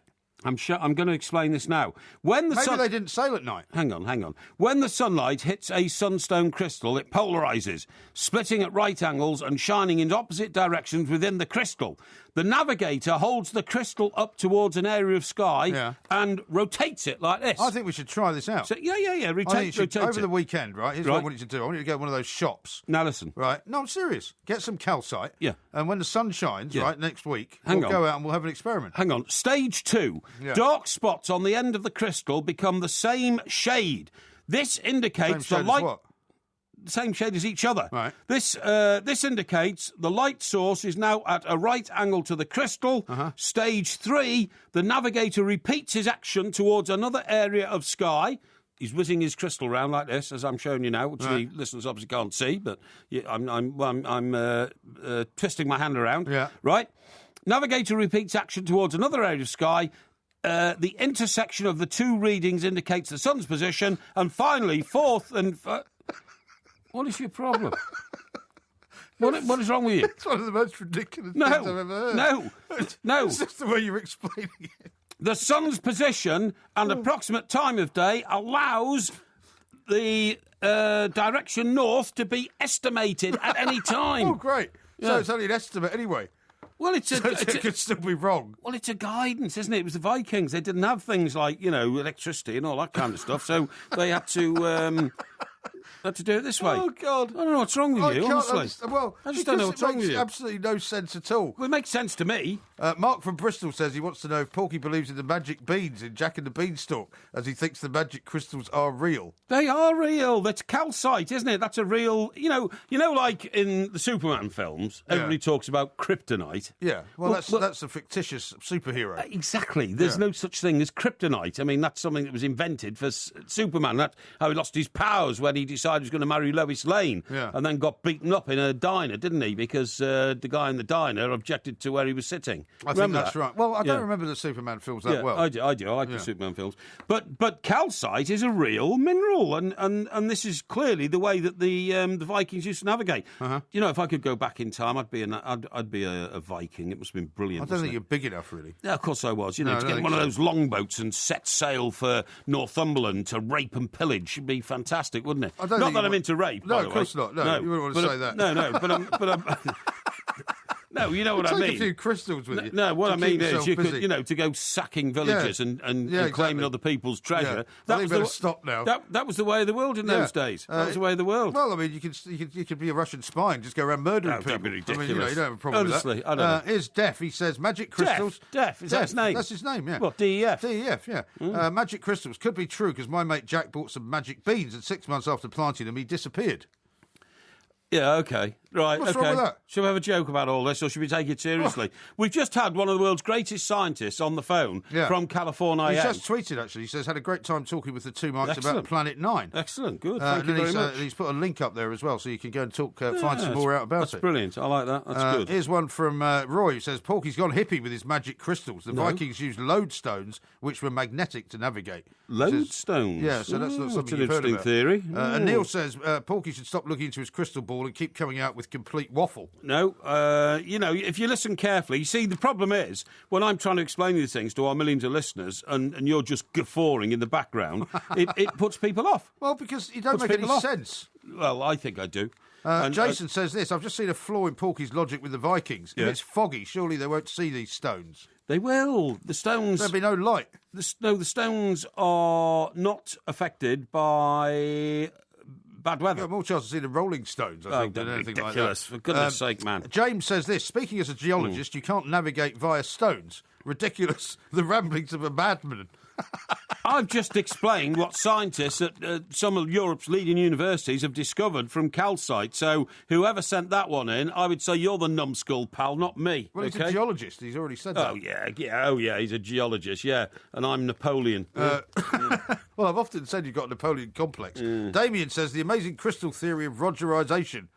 Well, it's nothing to do with that, although I suppose you could say that the Vikings were in pursuit of Rogerisation when they set out in those longboats. Yeah. Maybe. What they used to say to the wives when they got back? Oh, hello, darling, how was it, How was the raping and pillaging? Yeah, exactly, yeah. You wouldn't admit to it, would you? Yeah. Here's one from Heddy who says, trouble with Olaf Porky, the Viking, he'd burn the village down before pillaging. He'd do everything in the wrong order. Oh, dear me. I don't know. I don't know sometimes why I bother, sharing this information with our millions of listeners for the odd one or two to try and think it's rather funny to make mockery of everything that I'm trying to... Well, people are just trying to listen and understand what it is you're saying. And I'm trying to educate people. Here's one from Rich who says, I'm surprised Mike Parry didn't ask if the new planet was made of cheese. Oh, yes. Oh, don't be ridiculous. Yeah. And Scott from Grimsby says this, only on the two mics can we go from musical goldfish to planetary discovery in 24 hours. Yeah, why not? Love the quality of experts you get on the show. Porky was very thorough with excellent questions. Thank you very much indeed. That's the sort of thing I like. Yeah. Well done. Yeah, well, we shall see. Now, I'm going to tell you some more about that a la carte business you were talking about in the next hour. Because actually, funnily enough, I get a lot of emails from various restaurants offering me, deals to go there for this, that, and the other. Yeah, and almost all of them Yeah. are offering a sort of a deal of one kind or another, like, a set menu here, set menu there. Yeah. So you may actually be onto something there. Right. But as for your theory about the Stones, I'm not buying it. Mm-hmm. Don't forget, though, coming up in the next hour, we're going to have the Porky Quiz on John Wayne. Yes. You've already given away that you know quite a lot about John Wayne already. Well, thank you. And I suppose you've now gone and changed the questions, haven't you? I haven't actually got the questions yet, so I couldn't possibly change them. I don't know why you are so obsessed with the fact that I do. Well, it's obvious to all the audience that the minute I start getting them right, the questions change. Not true. There's only ever one set of questions and one set of answers. You know it makes sense.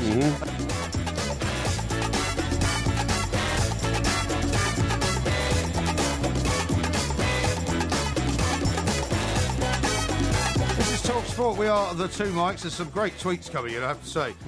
Lee says this, Porky is bang on with the Viking crystals. I just had a look on National Geographic. Top stuff, Porky. Thank you. Villain says this, magic crystals. I haven't heard such cobblers in a long time, and I was at Villa's AGM earlier. Really? Porky's in another world. Yeah, I bet you were. But that's very nice to get a compliment like that, to saying that my scientific knowledge is on par with professors. Well, does that mean you nicked it from National Geographic? No, I did not. I've not seen National Geographic this month. Steve I says can promise you that. I can just imagine Porky decked out like a Viking. He would be the spitting image of Hagar the Horrible. Hagar the Horrible, that's a bit harsh. Oh, by the way, I've got this as well from somebody who doesn't give a name. Oh, no, Proudlock. Says, get the Porkmeister to finish his budget lunch story.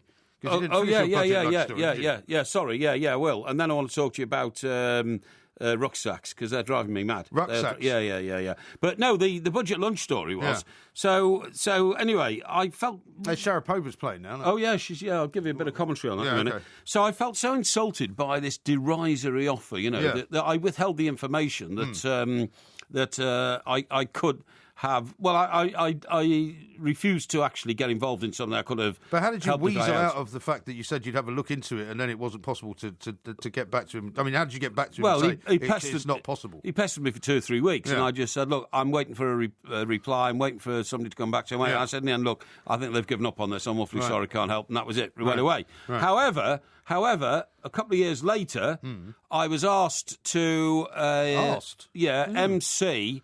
the same guy's retirement dinner. Oh, right. Yeah. So he obviously fell for your lies then. He didn't think that you hadn't bothered trying. I don't know. I really don't know. Yeah. But this dinner, it was a big one. He worked for a big organisation, and it was in one of the Park Lane hotels. Uh-huh. What's the one that...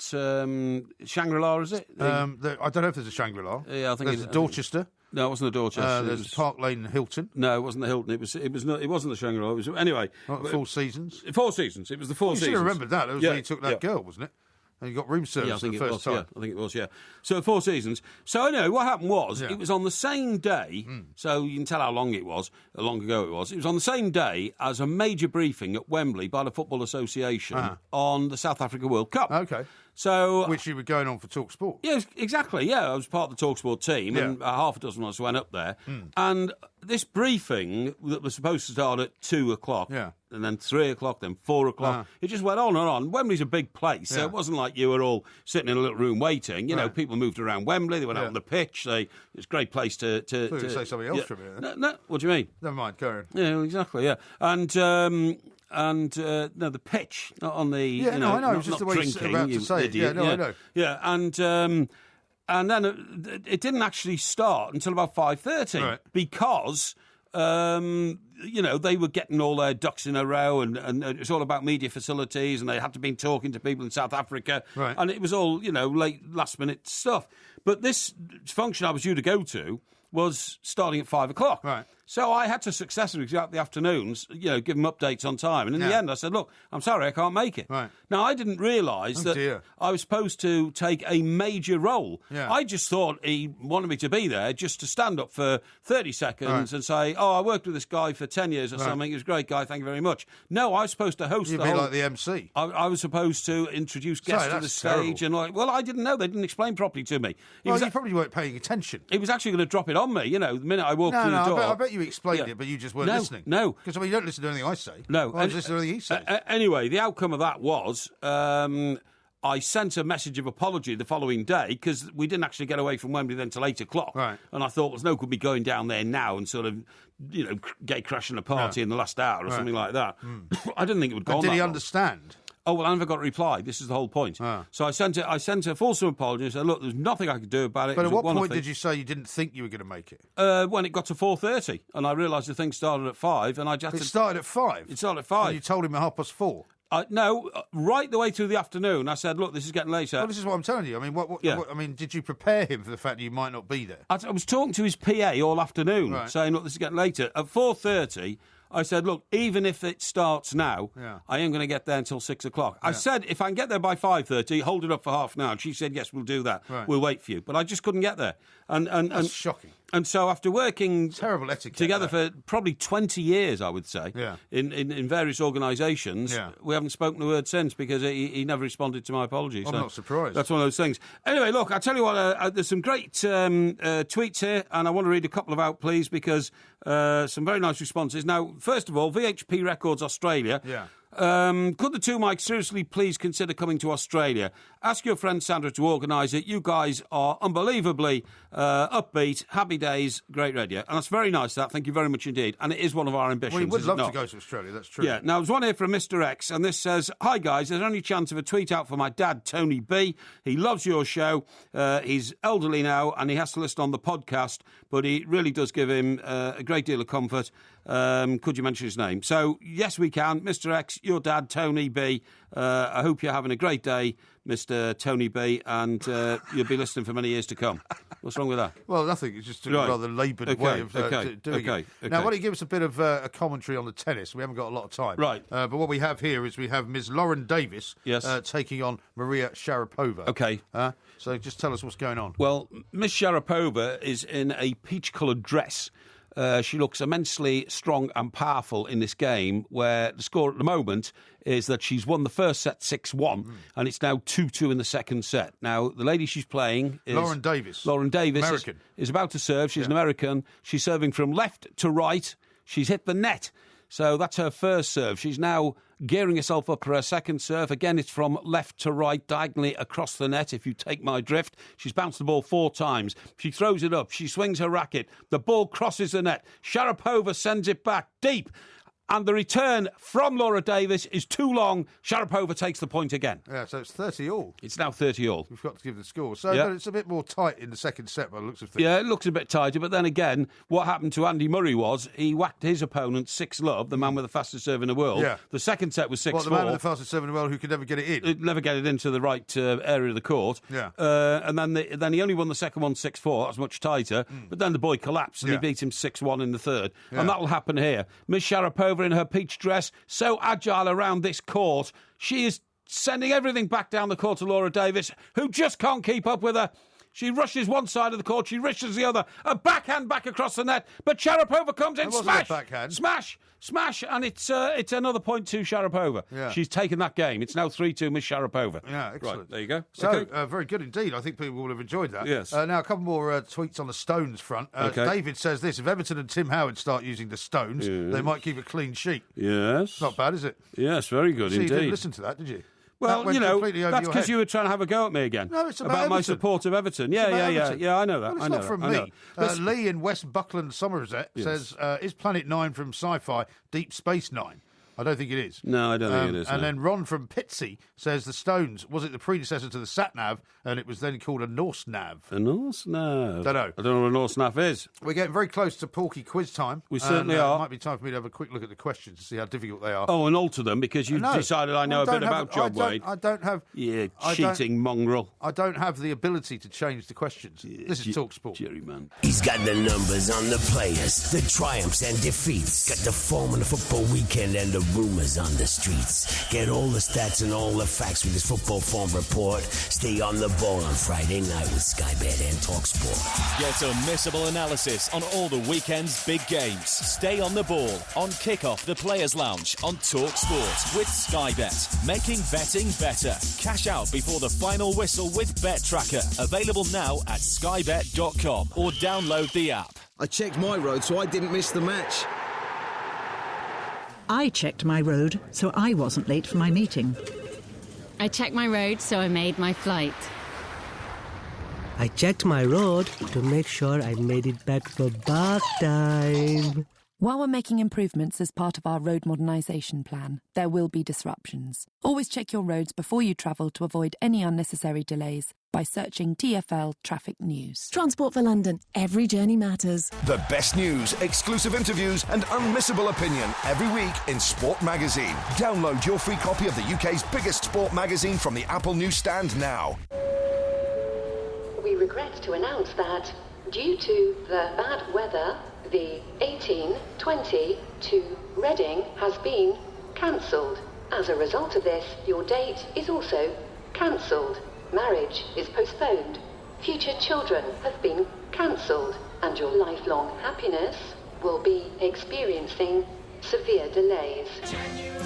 January needs more good stuff, so Asda's got loads of deals, like 10-inch pizzas from the pizza counter, 2 for £4, just to help make January that little bit better. Asda. Save money, live better. Selected line stores and availability. Individually £2.60. Roll up, ladies and gentlemen, and prepare to be amazed and astounded by Mr. Matterface's Carnival of Curiosities, featuring a feast of fascinating facts and a farrago of fiendish falsehoods to untangle from the tantalising truths as Samuel Matterface delights and astonishes you with his assortment of amicable acquaintances. Don't miss Fact or Fiction every Thursday morning from 10 on TalkSport with Regain for Men Extra Strength Scalp Foam, scientifically proven to help stop and even reverse hereditary hair loss. Contains minoxidil. Always read the label. Investigate the many wondrous mysteries of the universe on the weekend sports breakfast, such as, has Georgie really got a City and Guilds Level 3 diploma in bricklaying? It's evolution, not revolution. Every Saturday and Sunday morning from 7, only on TalkSport.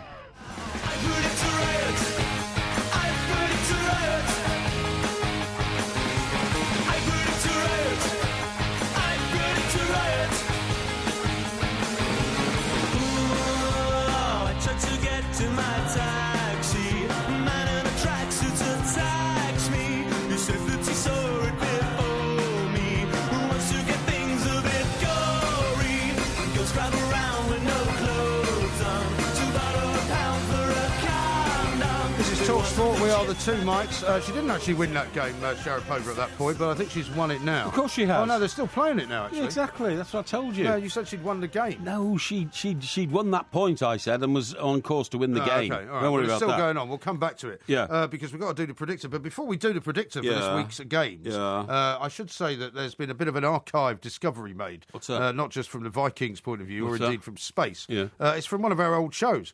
Yes. Somebody brought it to my attention a little bit earlier on, a couple of days ago. And what was it? It's you singing with the bootleg Beatles. Oh, Get Back. really? And to be honest, I'd completely forgotten Get that Back. you even did it. And we've just tweeted it out on the two mics. So if you want to go and have a look, it's out there. It's also Hang on on, Two you were Mics in the TV. studio at the same time. It was when we did the mid-morning Get back, show. get back, Yeah. get back. And where is it now? Well, it's now on Two Mics TV. Oh, excellent. Right? Because it was a video that was shot, I think, here at TalkSport. And I like it. Interestingly enough, I like it. as I say, the bootleg Beatles are sitting in with guitars. Yes. And you're singing. So go and have a look at it. It's Excellent. entitled Mike Parry Sings Get Back with the bootleg Beatles. Good idea. Listen, before we have a look at the predictor, I want to talk to you about rucksacks, okay? Yeah, okay. Because they drive me mad. Right. If somebody gets on the tube or on a train, because we all use trains throughout this country, and us in London obviously use tubes as well, but you get on a train and that's crowded and somebody gets on with a rucksack, they're taking the space of 2 human beings. What's worse is on the escalators on the tube. Oh, disgusting. Because they can't stand on the right. No. Unless they stand very, very close to the edge. Yes. Quite often what they do is they stand slightly turned. That's right. Which means that you can't get past. You can't get past. Well, I do get past. I just kind of push past. Yeah, I do as well. But also, if they're standing on one step, their rucksack is so deep on their back, it takes up the space of the step behind them. Yeah. See what I mean? But they take up the space of 2 people, and they should be charged for 2 fares. Yeah. Because rucksackers are an absolute menace. Well, they certainly should if they're using another seat to put the rucksack on. Well, even if they're standing. No. Well, you see, I mean, there's a problem with standing on trains, isn't there? I mean, I think they should sell cheaper tickets if you're going to stand. So do I. And I also think that if you've got to stand and get squashed up because the 3 people there have got rucksacks on, makes them twice as wide as you are, they should pay for that. But anyway, I've had this rant before about rucksacks. I get my nerves. But this is quite a development, this. A young girl who had a rucksack, and I regard all rucksackers, by the way, as sort of, unre-educated hippies and all this kind of... Anybody who wears a rucksack on their back is an oddity, in my opinion. There's 2 kinds of rucksacks, aren't there? Yeah. I mean, there's the kind that people sort of sling over one shoulder because they like to take a bag to work with them. Yes. Which is all right because they're not really that big. But you're talking about the massive rucksacks. I'm talking about the person who's all got these people travelling 2 around straps, the world. right, one on each shoulder, and looks like they're carrying, 4 bags of coal around with them. You know what I mean? Tortoise. Yeah, that's right. Yeah. But anyway, this lady named Sarah Giblin, she's 31. Yeah. And I think I know someone called Sarah Giblin. Do you? Yeah. I don't know why I think I know that. Oh well. Where's she from? Where is she from? I can't tell you that. Miss Giblin divides her time between China and the UK. Oh, right. So maybe you do. And Berlin. So she's in Berlin as well. But anyway, she's a designer. So, no, I haven't got a picture of her. Anyway, the point of the story is, a good story, this, actually. Oh, she's from Reading, by the way. Okay. From Reading.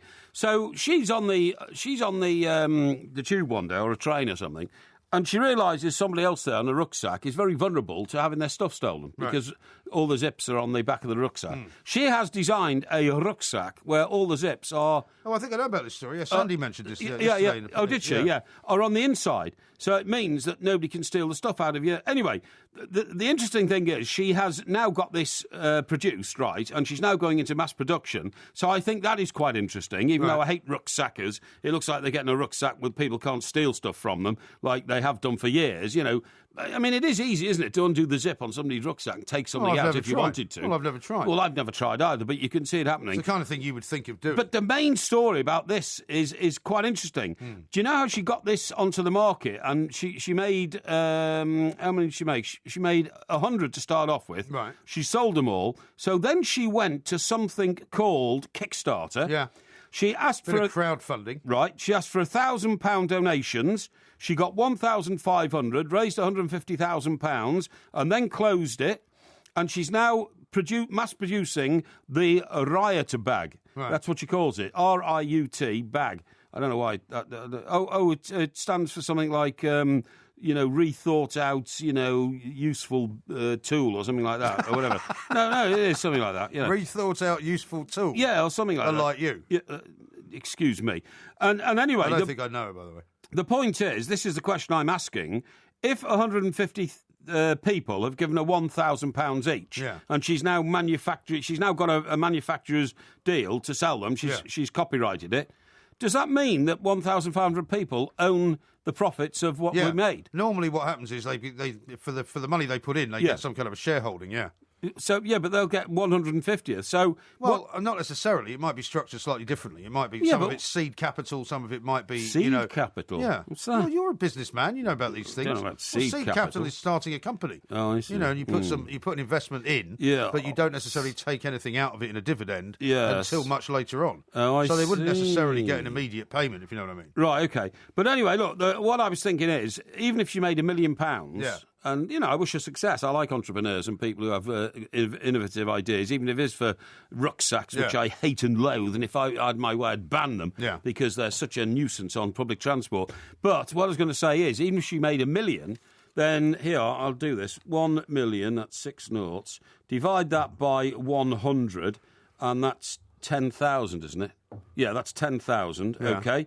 And then divide it by... Why are you taking so long to do this? Well, hang on. It's all decimal numbers. 7,500. You get 7,500 each. Right. 150 for people. having put in what? £1,000? Yes. That's a pretty good return, isn't it? Yeah, but she only gets 7,500, doesn't she? 'Cause she hasn't put any money in. No, you're assuming that. I'm saying that surely the money will be used in different ways. Yeah, You don't just take the money that you make as an immediate profit and give it all back again. Right. You use it to build the company. Sure. And then people will have a share in the company. Anyway, look, and as the shares rise, they can then sell their share for more money. My innate fear in all this is that if this proves to be a more efficient rucksack, we're going to have more rucksackers, blinking rucksackers, on public transport than ever. And the world's going to be a much less pleasant place. Yeah. So I wish that this idea had been crushed at birth. Yeah, well, but it hasn't. I'm sure she's delighted that you're wishing her well. Yeah. Can we get on with the predictor now? Right, We're running out of time. Okay. Now, the first game up is a 12:45 kickoff. Yeah. Norwich City against Liverpool. Yes. Norwich... Try and get... I know you can't suddenly switch gears like this. No, I can. This will be Norwich 1, Liverpool 2. I'm saying Norwich 1, Liverpool 1. Okay. Crystal Palace, Tottenham. Yes, that's a very interesting next? one. Crystal Palace 1, Tottenham 3. Crystal Palace 1, Tottenham 3. I'm going to say Crystal Palace have been not very good lately, haven't they? Exactly. Yeah. Into a bit of a I think they malaise. might score more goals. I'm going to say Crystal Palace 2, Tottenham 2. Okay. Next one up, Leicester against Stoke. It's a tough game. Very close game. Leicester 3, Stoke 2. Leicester 3, Stoke 2. I'm going to say this is where Leicester get beaten, funnily enough. Okay. I'm going to say Leicester 1, Stoke 2. Okay. But I'm going to make that my one I'm not so sure about. Yes. Manchester United, Southampton. Yeah, interesting game. It's at Man United, obviously, and that's going to be Manchester United 2, Southampton 1. I'm going the other way. Okay. Manchester United 1, Southampton 2. What, your home defeat for Man United? Yes, I think so. It's a bold call. Well, don't forget about the rivalry between the two managers. Oh, I know, yeah. You know, they won't be speaking to each other. There might be a bit of argy-bargy. Coleman triumphed in the last time they played against each other. That's what I mean. This is one game he wants to win. Yes. Sunderland against Bournemouth. Battle of the Titans. Yeah, Sunderland, Bournemouth. I saw Big Sam talking again today. I'm going to have to say, I'm sorry. Southampton 2, Bournemouth 2. What? Yeah. Southampton aren't playing Bournemouth. Sorry, Sunderland 2, Bournemouth 2. I'm saying Sunderland 2, Bournemouth 0. Oh, okay. Because I think Defoe's found his goal-scoring boots. Watford against Newcastle. Watford, Newcastle. Do you know what? I think Newcastle might just... because Watford are on a terrible run at the moment. They're not playing well, are they? 4 consecutive defeats, I think. Watford 1, Newcastle 2. I'm going to go 0-0 here. Okay. I think. Okay. I don't know why. I don't really fancy any of it. Yep. All right, coming up, West Brom against Aston Villa. Yeah, 2-0 to West Brom. Your mate is in charge of Aston Villa. What's his name? Reg. Reg Hollis, yeah. No, it's Steve Hollis, actually. I would think Pulis is going to do this one. Yeah, I'm going to go 2-0. Yeah. They must be really angry, by the way, that Benteke's gone to Liverpool. He's playing so badly for Liverpool when he could have stayed at Aston Villa and maybe scored a few goals. Exactly. Next up, West Ham, 5:30 kickoff against Manchester City. That's a live TalkSport commentary game. Yeah. This is a good, interesting one. It's a very interesting one. Difficult to call. I'm going to stick my neck out here. West Ham 2, Manchester City 1. That's a very good call, actually. Yes. Because City are not playing well away, are they? No. I'm going to go 2-2, I think. Okay, and then we move into Sunday. Everton against Swansea. Yeah. Everton have no problem scoring goals, particularly away from home. They've got to score more at home. They're going to flourish in this one. Everton 4, Swansea 1. Yes, I can't really see Swansea winning this one, I have to say. I'm going to go 3-0. But, of course, Swansea's new manager's probably going to be on show, isn't he? Yeah. That guy from Italy. That's right, yeah. Udinese. That's right. The man who retired and then has come back, yeah. And then finally, Arsenal against Chelsea. Arsenal-Chelsea. By the way, that Everton game is also live on TalkSport. Yeah, it is. 1:30 on Sunday afternoon. Yeah. Arsenal-Chelsea, no problem here at all. I'm saying it's going to be at least Arsenal 3, Chelsea 1. So I'll say 3-1. I'm going to go the other way. I'm going to go Arsenal 1, Chelsea 2. You're mad. No. You're mad. No, because one of these days Chelsea are going to pull off a big win. Yeah. And I think Arsenal might be due for a bit of an upset. Okay. So that's what I'm saying. And right. I'm going to put my big dollar chip on that one. Okay. As well. Right. I'm submitting my predictions now. I will submit yours very shortly. Yes. Okay. Thank you very much indeed. Coming up next here on TalkSport, it's time for the Porky Quiz. Excellent. The Barclays Premier League on TalkSport. 100% football all weekend, every weekend. Oh my word, he's got it beyond the goalkeeper. Tomorrow afternoon from 5, West Ham versus Manchester City. And they've scored on the counter-attack, Manchester City. Sunday from 1, Everton versus Swansea. 1-0 Everton. That's the goal that they've been searching searching for. Plus, around the grounds with live reports from every game throughout the season. Official partner of the Barclays Premier League, Talk Sport.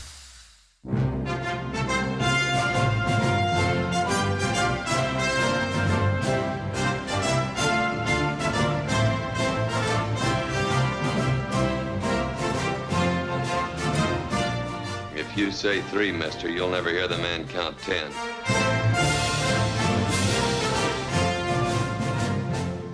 Great music, that, isn't it? Great music. Does it take you back? Takes to me your back. boyhood days, sitting in the old black and white film theatre. Take me home. All right, you haven't got time for a country sing-song. roads. Actually, one of the reasons this show has gone so quickly, I think, is because you haven't been interrupted with a load of singing. Don't be ridiculous. So, I mean, we've got now to 3:30, and it's the first time you've sung. I've just watched that Get Back tape. Yeah. I was in good voice. You were, actually. I was in very good voice. Yeah. You're a lot thinner then as well. Yeah, don't be anyway, as per usual, Yeah. the quiz masters have selected 10 questions for you. Okay. They are questions with answers as opposed to multiple choice. Yes. If you get one correct, you will hear this sound. Get the hell off my spread. Mm-hmm. And if you get one wrong, you'll hear this sound. You do that again and I'll break every bone in your body. Are you ready for question number 1? I'm ready. Question number 1. What was John Wayne's real name? His real name was Marion Martin. Marion Robert Martin at the start of his life, but then his parents used Robert for their second born, so they took Robert out of his name. So what was his name? Marion Martin. Incorrect. No, it's not. You do that again and It's I'll incorrect. break every bone in your No, it's body. not. Marion Robert Morrison. I said Morrison. You said Martin. No, I didn't. You said no, Martin. I didn't. I said Morrison. You said Martin. I did not. You said Martin. I didn't. Do you I want to said hear it Morrison. again? Do you want to hear it? You said Martin. I said, no, it was Morrison. Well, Marion well, Morrison. you said Martin. No, I didn't. All right, well, we'll play it back. That's a 9 out of 1. Question number 2. What did his son Ethan Wayne say about Donald Trump and his father this week? I'm sorry? What did his son Ethan Wayne say about Donald Trump and his father this week? Ethan. Why are you looking at me like that? Well, have you not got this one written on the back of a piece of paper? No, ridiculous. What I would say about that is that Ethan Wayne, who's John Wayne's son, said Donald Trump and his principles would have been much aligned to the way his father believed that things should be done in life. Incorrect. No. You do that again and I'll break every bone in your body. That's what his daughter Asa said. She said that John Wayne would be standing right here endorsing Donald Trump. His son said, no one can speak on behalf of John Wayne. And basically... Well, that was a trick question. No, it wasn't. Of course it was. No, it wasn't. Nobody ever quoted what his son said. They quoted what his daughter said. They did quote what his son said. Yeah. You just didn't follow it. Question number 3. Despicable. Where was John Wayne born? John Wayne I need a town. Yes, he was born in Iowa, and the town Why was... are you looking down? I'm not looking down. Not looking down. All Don't right. worry. Go on. I think it was called Winterset. Correct. Iowa. Thank Get the hell off you. my spread. What was the street address? Oh, yeah. It wouldn't surprise me. Well, you've Wouldn't surprise obviously me. got it written down there. I haven't got anything written down, and Okay. I want the point for Marion Morrison. No, you got his name wrong. You I said didn't. Marion I Martin. didn't. Can we please hear that answer to that question, guys? Because he's going to go on about this. Can you guys please play us back the answer for question number 1? Marion Morrison. I knew his name. Well, you didn't Marion say it. Robert Morrison. You said Martin. Well, that was a I slip can't of the read, tongue I can't type read thing. your mind. Question number 4. How many movies did John Wayne star in? Oh, right. There's 2 figures here. He made 174 films, but he was lead actor in 142. Correct. Thank you. Get the hell off my spread. That's 2 out of 4. No, it's 3. No, it isn't. I should have got Marion Morrison. I'm not. You didn't say Marion Morrison. But you didn't give me enough time to think. You hassled me. You kept repeating Martin. But I said it was Marion Robert, and then it was Marion William. It doesn't matter. I only mispronounced his surname. What, Martin to Morrison? Yes, It's a got little one bit. extra syllable. Question number 5. What did his father do? Why do you keep looking down? Because I got somewhere to look. Come and search me if you want. There's nothing there. Well, look at me then when you're answering the questions. Right, what did his father do? Yeah. His father, if you described his job in Britain, it would be a pharmacist. I think he was known as a drugstore proprietor, but he was basically a pharmacist. I'll take pharmacist. Thank you. He was Get known the as hell off my spread. Before you talk your way out he of was it. known as Druggy Wayne. That's 3 out of 5, right? Thank you. Question number 6. Yes. Where did he get the nickname Duke from? He got the nickname Duke because when he was a little boy, He had a dog. The dog was called Duke, and he was also a member of the local schoolboys Marine Corps. Used to take his dog with him, so they called Marion, as he was then, Duke. Well, it's almost right. No, it is right. The name was given to him by a local fireman. Yeah, actually, exactly. Yeah, who said that he used to call him Little Duke. Yes, because he never went anywhere without his huge Airedale Terrier Duke. That's right. Yeah, exactly. So I guess I can give you that one. Exactly. Get the hell off my spread. That would be 4 out of 6. That's 5 out of 6. Are you going to keep doing this? Go on. All right, let's hear number 1 answer, please. Oh, you haven't got it yet. Okay. All right. Question number 7. So they're still gerrymandering. What was the name of the 1962 war film he starred in? 1962 war film. Would that be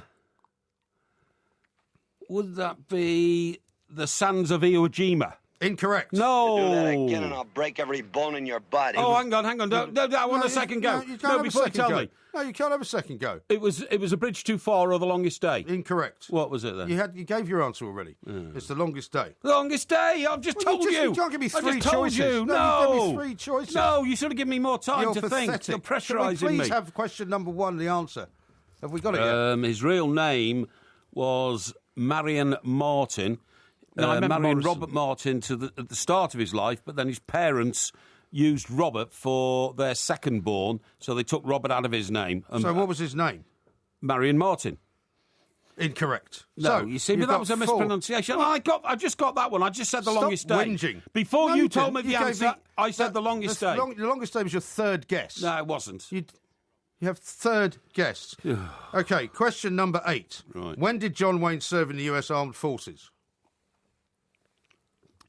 John Wayne didn't serve in the US Armed Forces because the studio got a waiver for him, but he did try to join the equivalent of the CIA, and he was found to be medically unsuitable. He was also 34 years of age and deemed to be too old. Yeah, well, it's nearly right. I'll give you half a point. No, you give me a whole point. No, he was rejected by the Naval Academy. Get the hell off my I said that. No, I said that. He didn't say that. He was rejected when he tried. You said he tried to join the CIA. The modern equivalent of the CIA. It was. That's not the Naval Academy. It was the Special Services and the Navy. You've got to give me a full point there. I'll give you. That's not fair. I'll give you 4.5 because of all your whinging. You've been shouting and whinging like some kind of old woman. Fair. It's just not fair. I don't know if I'm going to do this quiz again. Question number 9. One of his early roles was in the 1931 Columbia film The Deceiver. Who did he play? What? One of his early roles was in the 1931 Columbia film The Deceiver. That's an unknown film. Who did he play? It's an unknown you're an expert film. on John Wayne. Yeah, but he made his first film in 1930. It was called The Trail, and it wasn't very successful. Okay. But nobody's ever heard of this film that you're talking about. Well, I would have assumed you would have written it down somewhere around the studio. Don't be ridiculous. Well, what's the answer? So what's the question again? One of his early roles was in the 1931 Columbia film The Deceiver. The Deceiver. Who did he play? You mean the name of the character? Is that what you're asking? Well, you don't need to give me a name. You can just give me the character that he played. Oh, I see. I'm not expecting you to know the character. What was the role? The role? Yeah. He was a cheating husband. Incorrect. No. Marion Martin. He was a corpse. Corpse. Yeah. That's so 4 out of 9. Question number 10. No, 4.5 at least, and I say 5. Oh, 4.5. Where'd you get the other half from? Well, because you should have given me the full point for I said that he didn't 4.5. You Okay. said, when did he serve in the for armed forces? God's sake. And I said never. Dear that was the God. answer. But then I elucidated on the question, for which you took off half a point. I should take off a full point for all this looking down you're doing. I'm not. There's nothing here. How dare you insinuate that I'm a cheat? I'm not. Really? You are Like, challenging you've my never honour. cheated at anything at all in your life? No. Really? Why are you Get on with it. smiling? Get on with it. Question number 10. Yes. Finally, can you make it 5.5 out of 10, which will be pretty good, actually. It'll be 6, by the way. Where is John Wayne Airport? John Wayne Airport? Yes. In California? Not good enough. In Glendale, California? Also not good enough. No, it is. That's right. That's where he lived for years and years. He did live in Glendale, Glendale, yeah. California. But that's not where the airport is. Well, OK, in that case... I'll give you another guess. Right, in Glendale, California. John Wayne Airport. I would say Sacramento, California, because that's the capital of California. I'm going to make it easy for you. Okay? I'm looking for the county. Oh, the county. Orange County. Correct. Thank you. Get the hell off my spread. Woo-hoo. I'm told I can give you half a point for that, which gives you 5. No. No, because I had to help you out. I'll give you... I gave you. No, I gave you. You the said word where county. is it, and I said California. Yeah. Then you said Moore, and I said Yeah, but I Glendale. gave You you a said lot of where he help. lived. I gave you a lot of help. I gave you the name of the airport. I want the It's other. not a question of what you want. I want the other half point. It's not a question of what you want. The question was, when did he serve? When did he serve Listen. in the American Armed Forces? Yeah. I said never. Right. That's a full point answer. No, it isn't. It is. No, it isn't. And then I qualified it with my superior knowledge. Would you like me to just give you 10 out of 10 and be done with it? No, but I mean, I should have got half a point for Marion, because Marion was his You get another electrician. half a point just for showing up. No. I'm still very dubious about how you knew some of the answers, so I'm not confident enough to give you anything because outrageous. Apart from, Marion Martin. We'll say that as a result of a quite successful piece of research, you got 5 out of 10, which I think Marion is Martin. far 5.5. far higher than you've ever Marion done Martin. on anything apart from chocolate. 6. Marion Martin. I thought it was a pretty good show, though. It was very good. I think 5 out of 10 is brilliant for you. I exhibited my extreme knowledge, I would say. You did. Marion Martin. I think you did very well. I thought I did very well as well. Could have done better, though. What's his name? Marion Morrison. Martin. This is Talk Sport. You jerk. His real name was Marion Martin. Marion Robert Martin at the start of his life, but then his parents used Robert for their second born, so they took Robert out of his name. So what was his name? Marion Martin. The Alan Brazil Sports Breakfast on Talk Sport with the Ford Ranger. It's the breakfast show that doesn't compromise on delivering the biggest names from the world of sport. That's the Alan Brazil Sports Breakfast every weekday morning from 6 a.m. on Talk Sport. Don't miss it. The Alan Brazil Sports Breakfast. Weekday mornings from 6 on Talk Sport with the Ford Ranger. Ruthlessly tested across the harshest terrain on earth. Find out more at ford.co.uk. I know. The state pension is changing. I know. How much you get will still depend on your national insurance record. And don't forget you may still have a private pension to consider too. I know. I'll be able to see how much I'm likely to receive and understand what I can do to improve my state pension. I know. If you reach state pension age on or after the 6th of April 2016, you'll be part of the new scheme. Make sure you know the facts about the new state pension. Visit gov.uk/yourstatepension for more information. Mom? Yes, love? You know I was talking about a loan. Well, instead of a payday loan, I thought I'd get something with easy monthly payments that could help improve my... Credit rating? That's right. So in the future I'll be able to... Stand on your own 2 feet? Yes. So it would be great if you could... Be your guarantor for an Amigo loan? That's what I was about to say. Well, great minds think alike. To borrow up to £5,000 at representative 49.9% APR variable, all you need is a guarantor with a good credit history to make your payments if you don't. You must be over 18, not bankrupt, and able to afford the repayments. It's good to have an Amigo. Apply now at amigoloans.co.uk. He's got the numbers on the players, the triumphs and defeats. Got the form on the football weekend and the rumors on the streets. Get all the stats and all the facts with his football form report. Stay on the ball on Friday night with Sky Bet and Talk Sport. Get unmissable analysis and expert soccer speculation on all the weekend's big games. Stay on the ball on Kickoff the Players Lounge on Talk Sport with Sky Bet. It's betting better. Check out the latest price boosts now at skybet.com or download the app. Talk Sport. Learn from every game. It's easy. What a fantastic free kick! On DAB, digital radio and 1089 and 1053 AM. These strides would do me flipping head in. Talk Sport.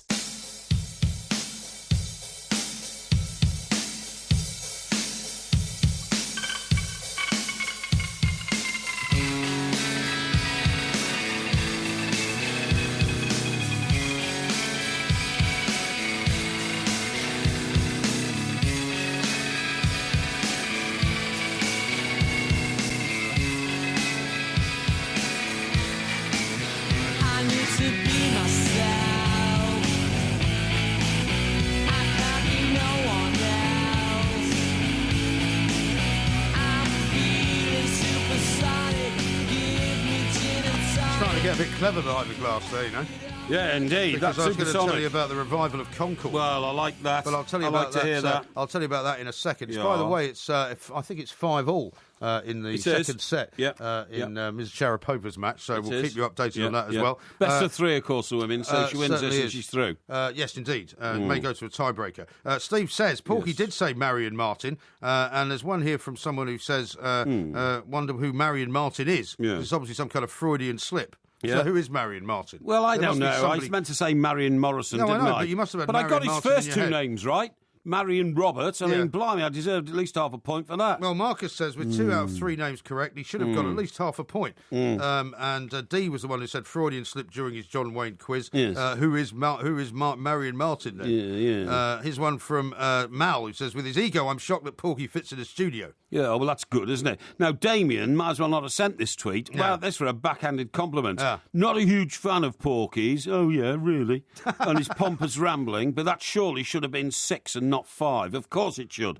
Because, of course, the service one I got was a full point. Yeah. You reduced to a half. Yeah, really. And I should have got a half for Marion Roberts. What about this then from DJ in Leicester? I've never heard such whining and whinging from anybody in my life. Porky is a sore, lousy, rotten cheat. Well, here, Phil here, I mean, I don't know why they're on this bandwagon now, says, Porky, even when you're proved wrong, you still think you're right.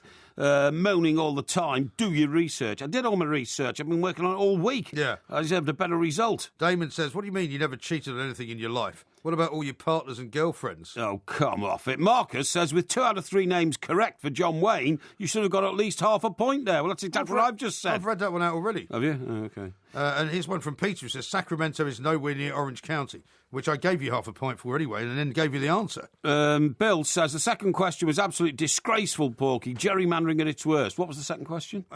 Second question about what? In the John Wayne quiz. Oh, I can't remember. I think it was, what was his name? But I got it right. No, you didn't. No, that was, the first question was what was his name. But the second one was about what his son said this week. Yeah, that's right, yeah. Well, Lincoln says this, right? Porky's whinging on the Porky quiz tonight has been unbelievable. Literally gerrymandering himself. MG was too easy on him. Yeah.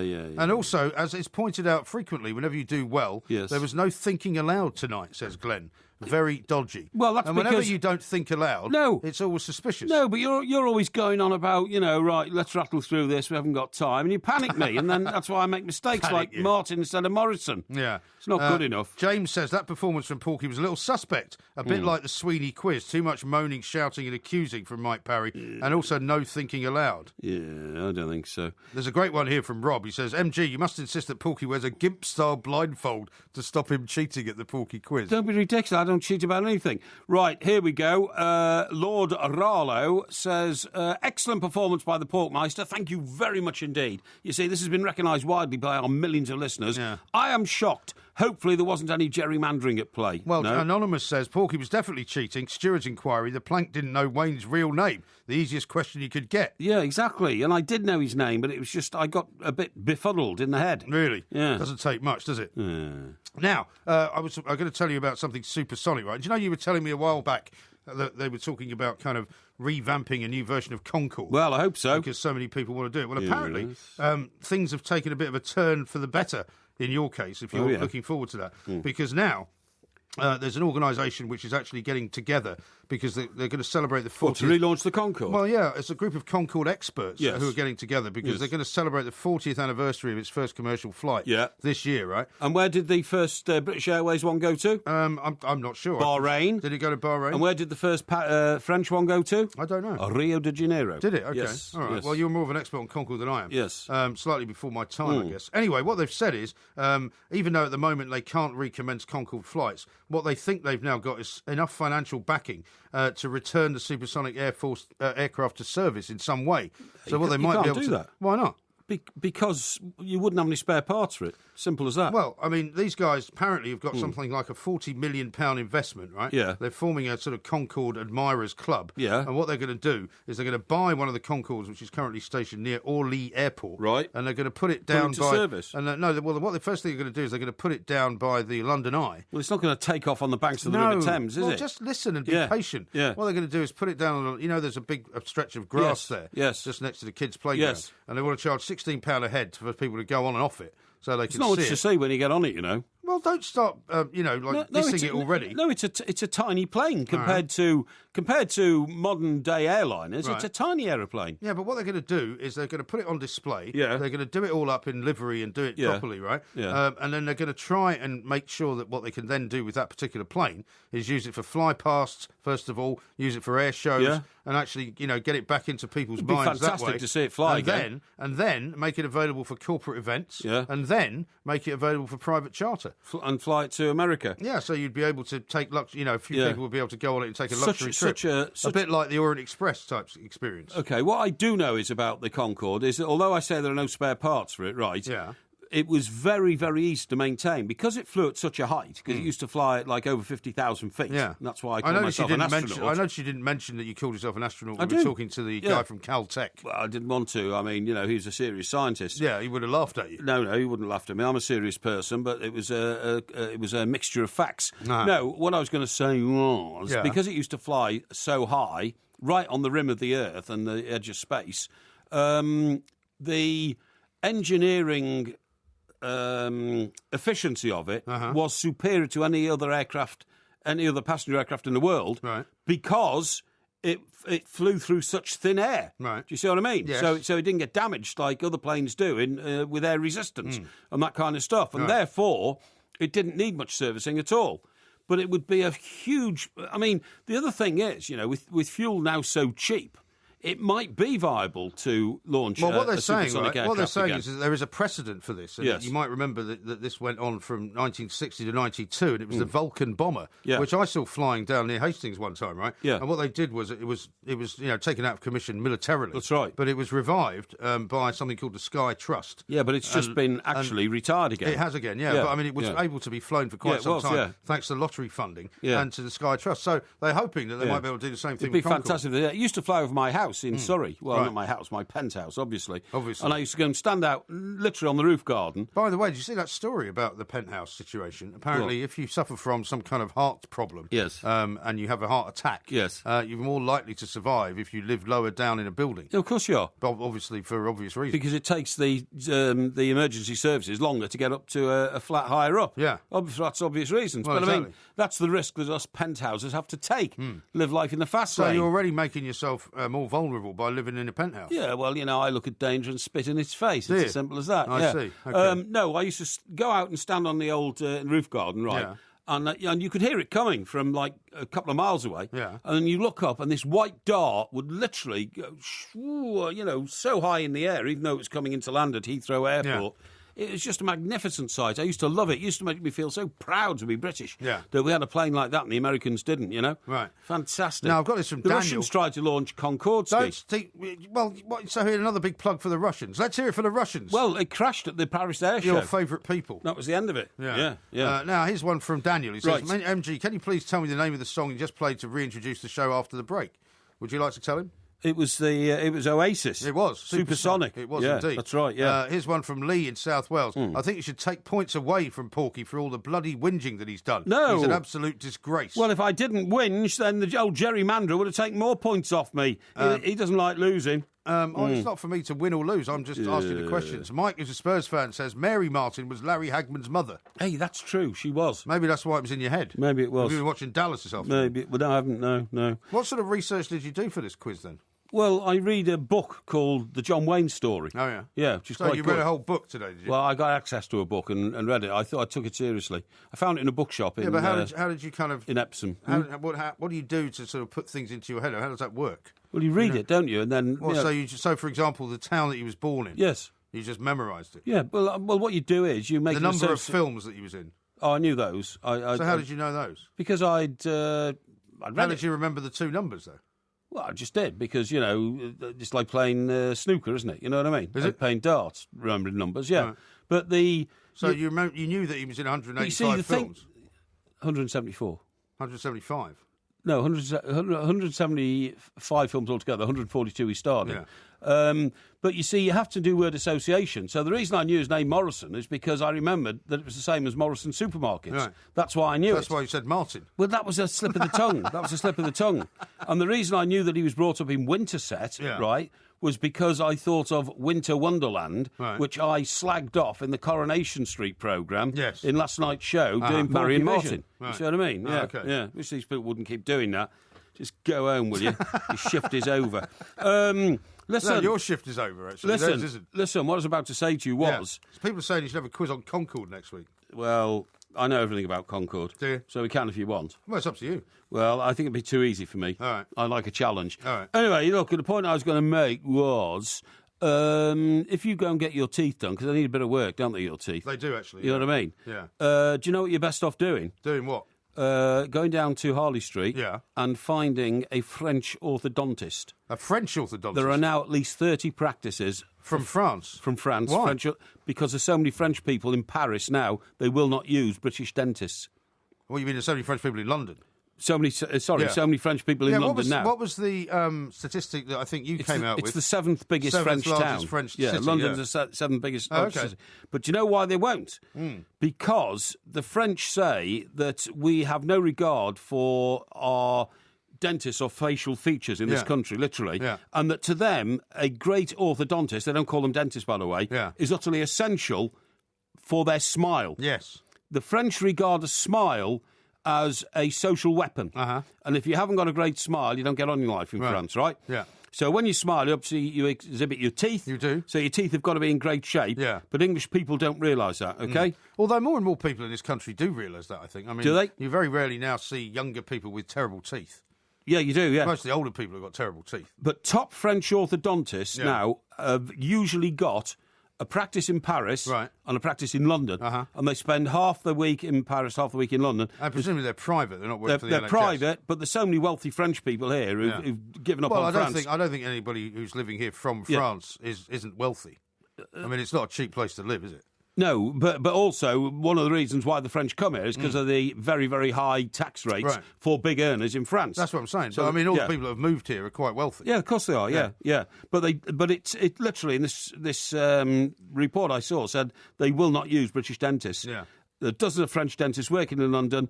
Their speciality is the creation of naturally perfect smiles. Is that right? Without fear. No.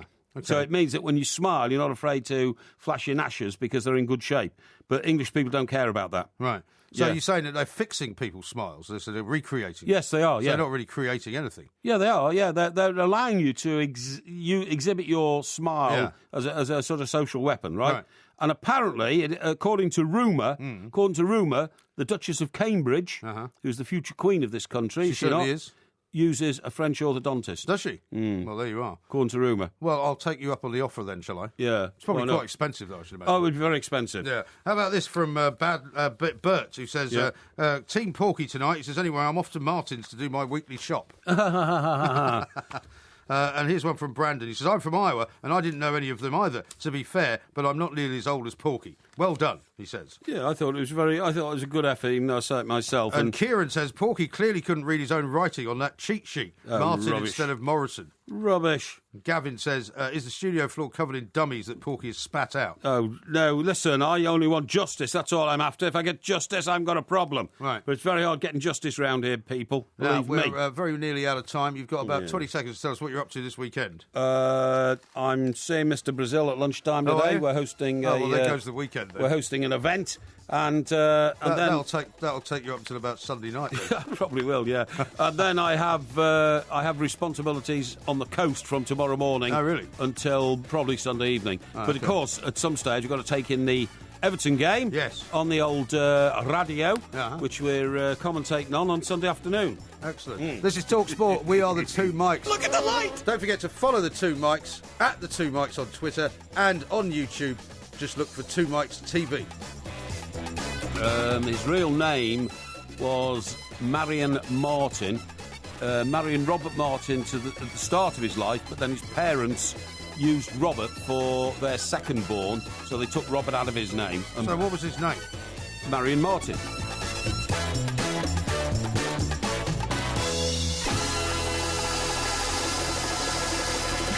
You do that again and I'll break every bone in your body.